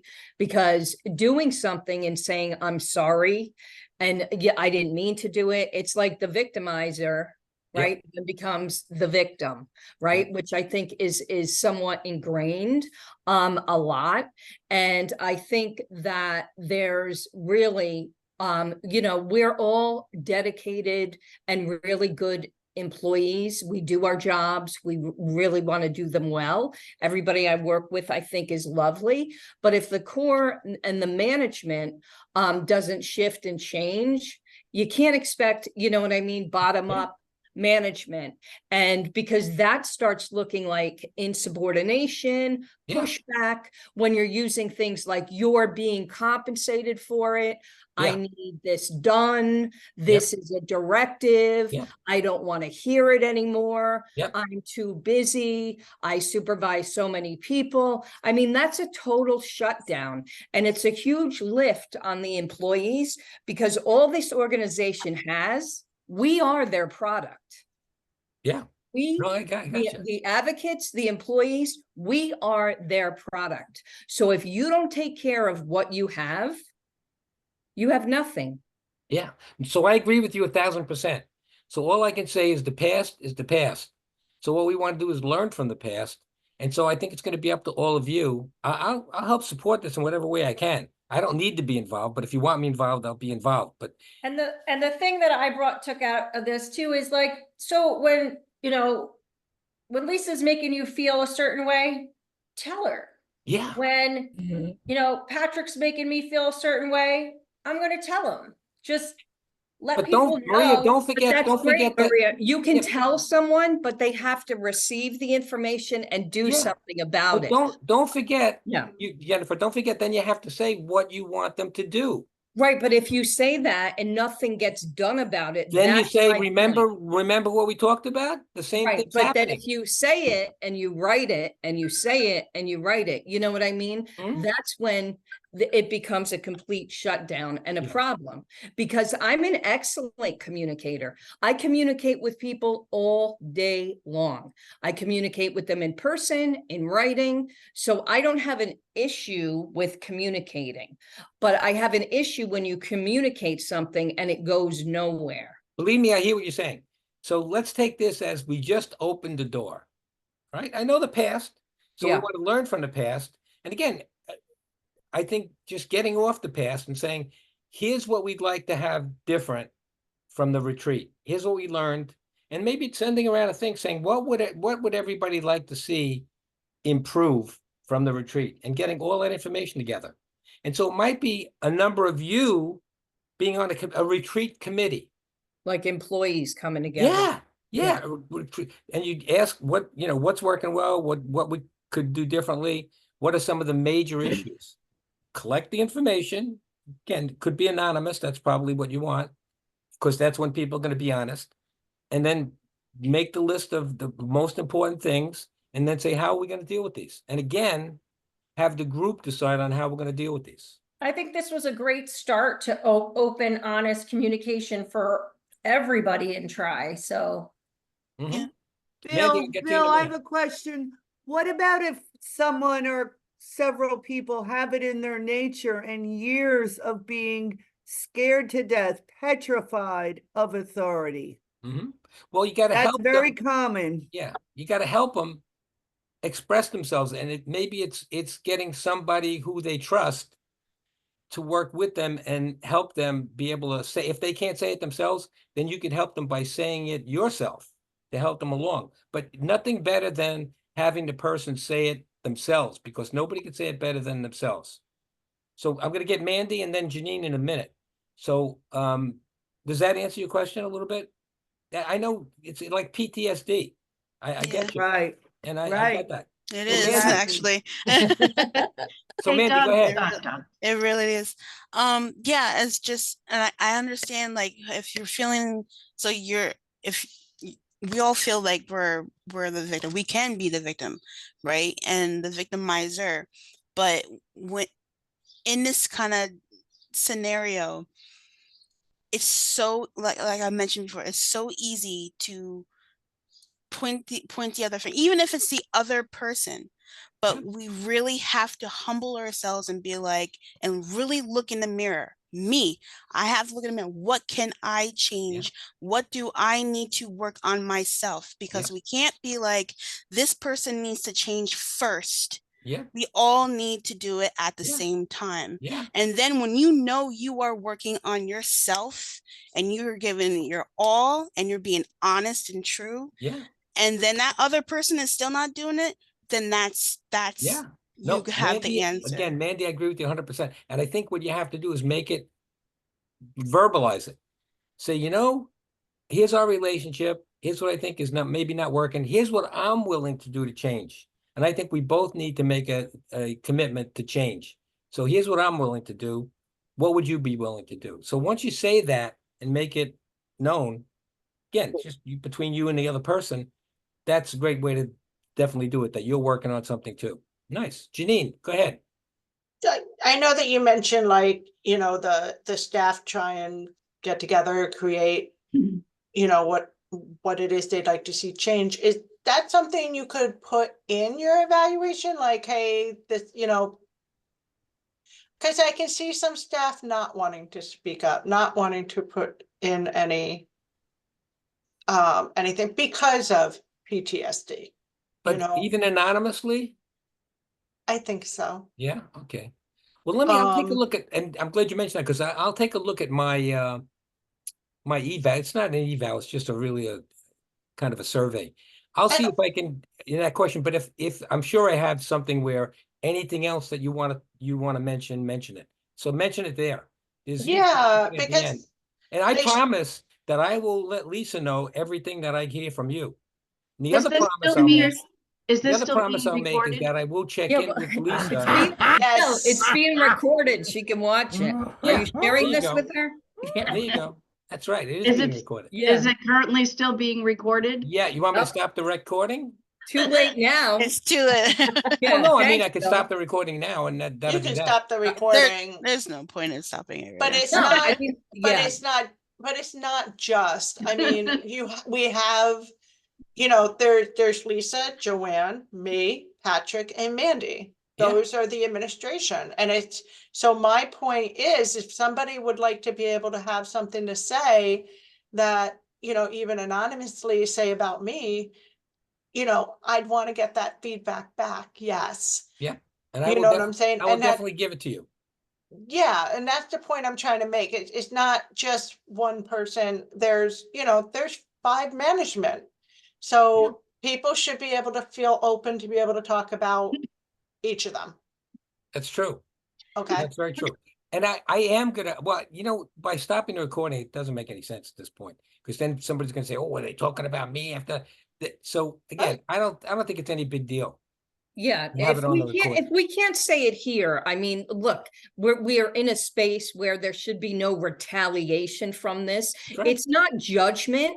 It's we're in a place where we want to work together. We want this agency to be successful, but we want to be heard, right? And we want to help be part of the change and the process. Yep. So, you know, I'm a big believer. Whatever I say, I'll acknowledge it. I'll say it. I'll say it to whoever. And I don't have a problem with that. So I don't know what the follow-up could be.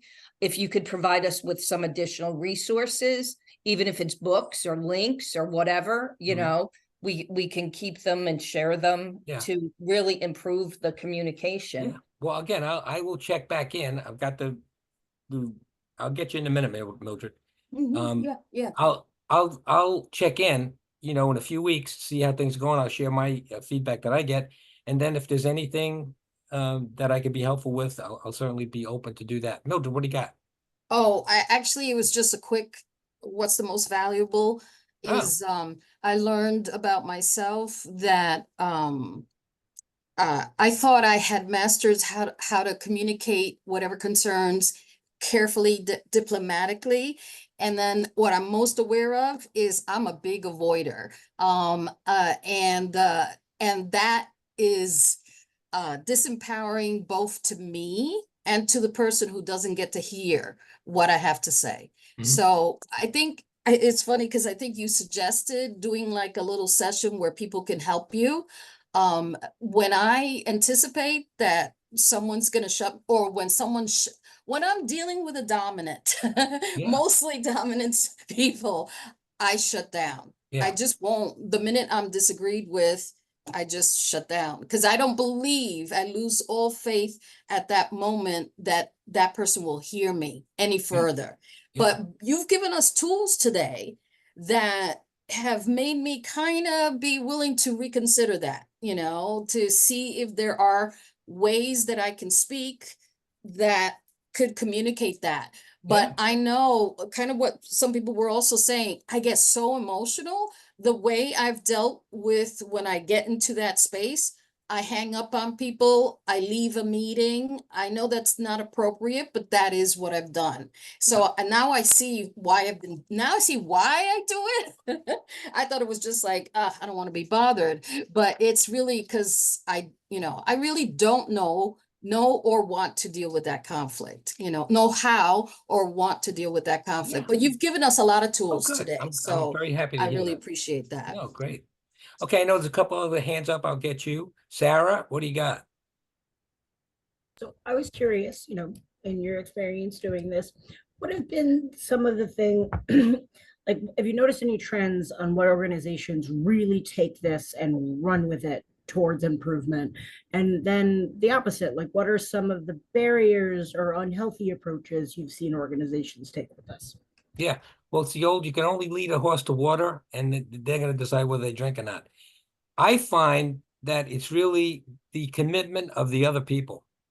Yeah, if you get all the people to be committed to change. Now, if the person's not willing to change and it's really that critical, then again, there's going to be the ultimate decision is come or stay or leave. That is always, but you want to give it your best shot. So if a person is unwilling to change and it's really creating a problem for, a lot of people, I see that people end up leaving. And again, I know you all don't want to do that. You're doing a good job.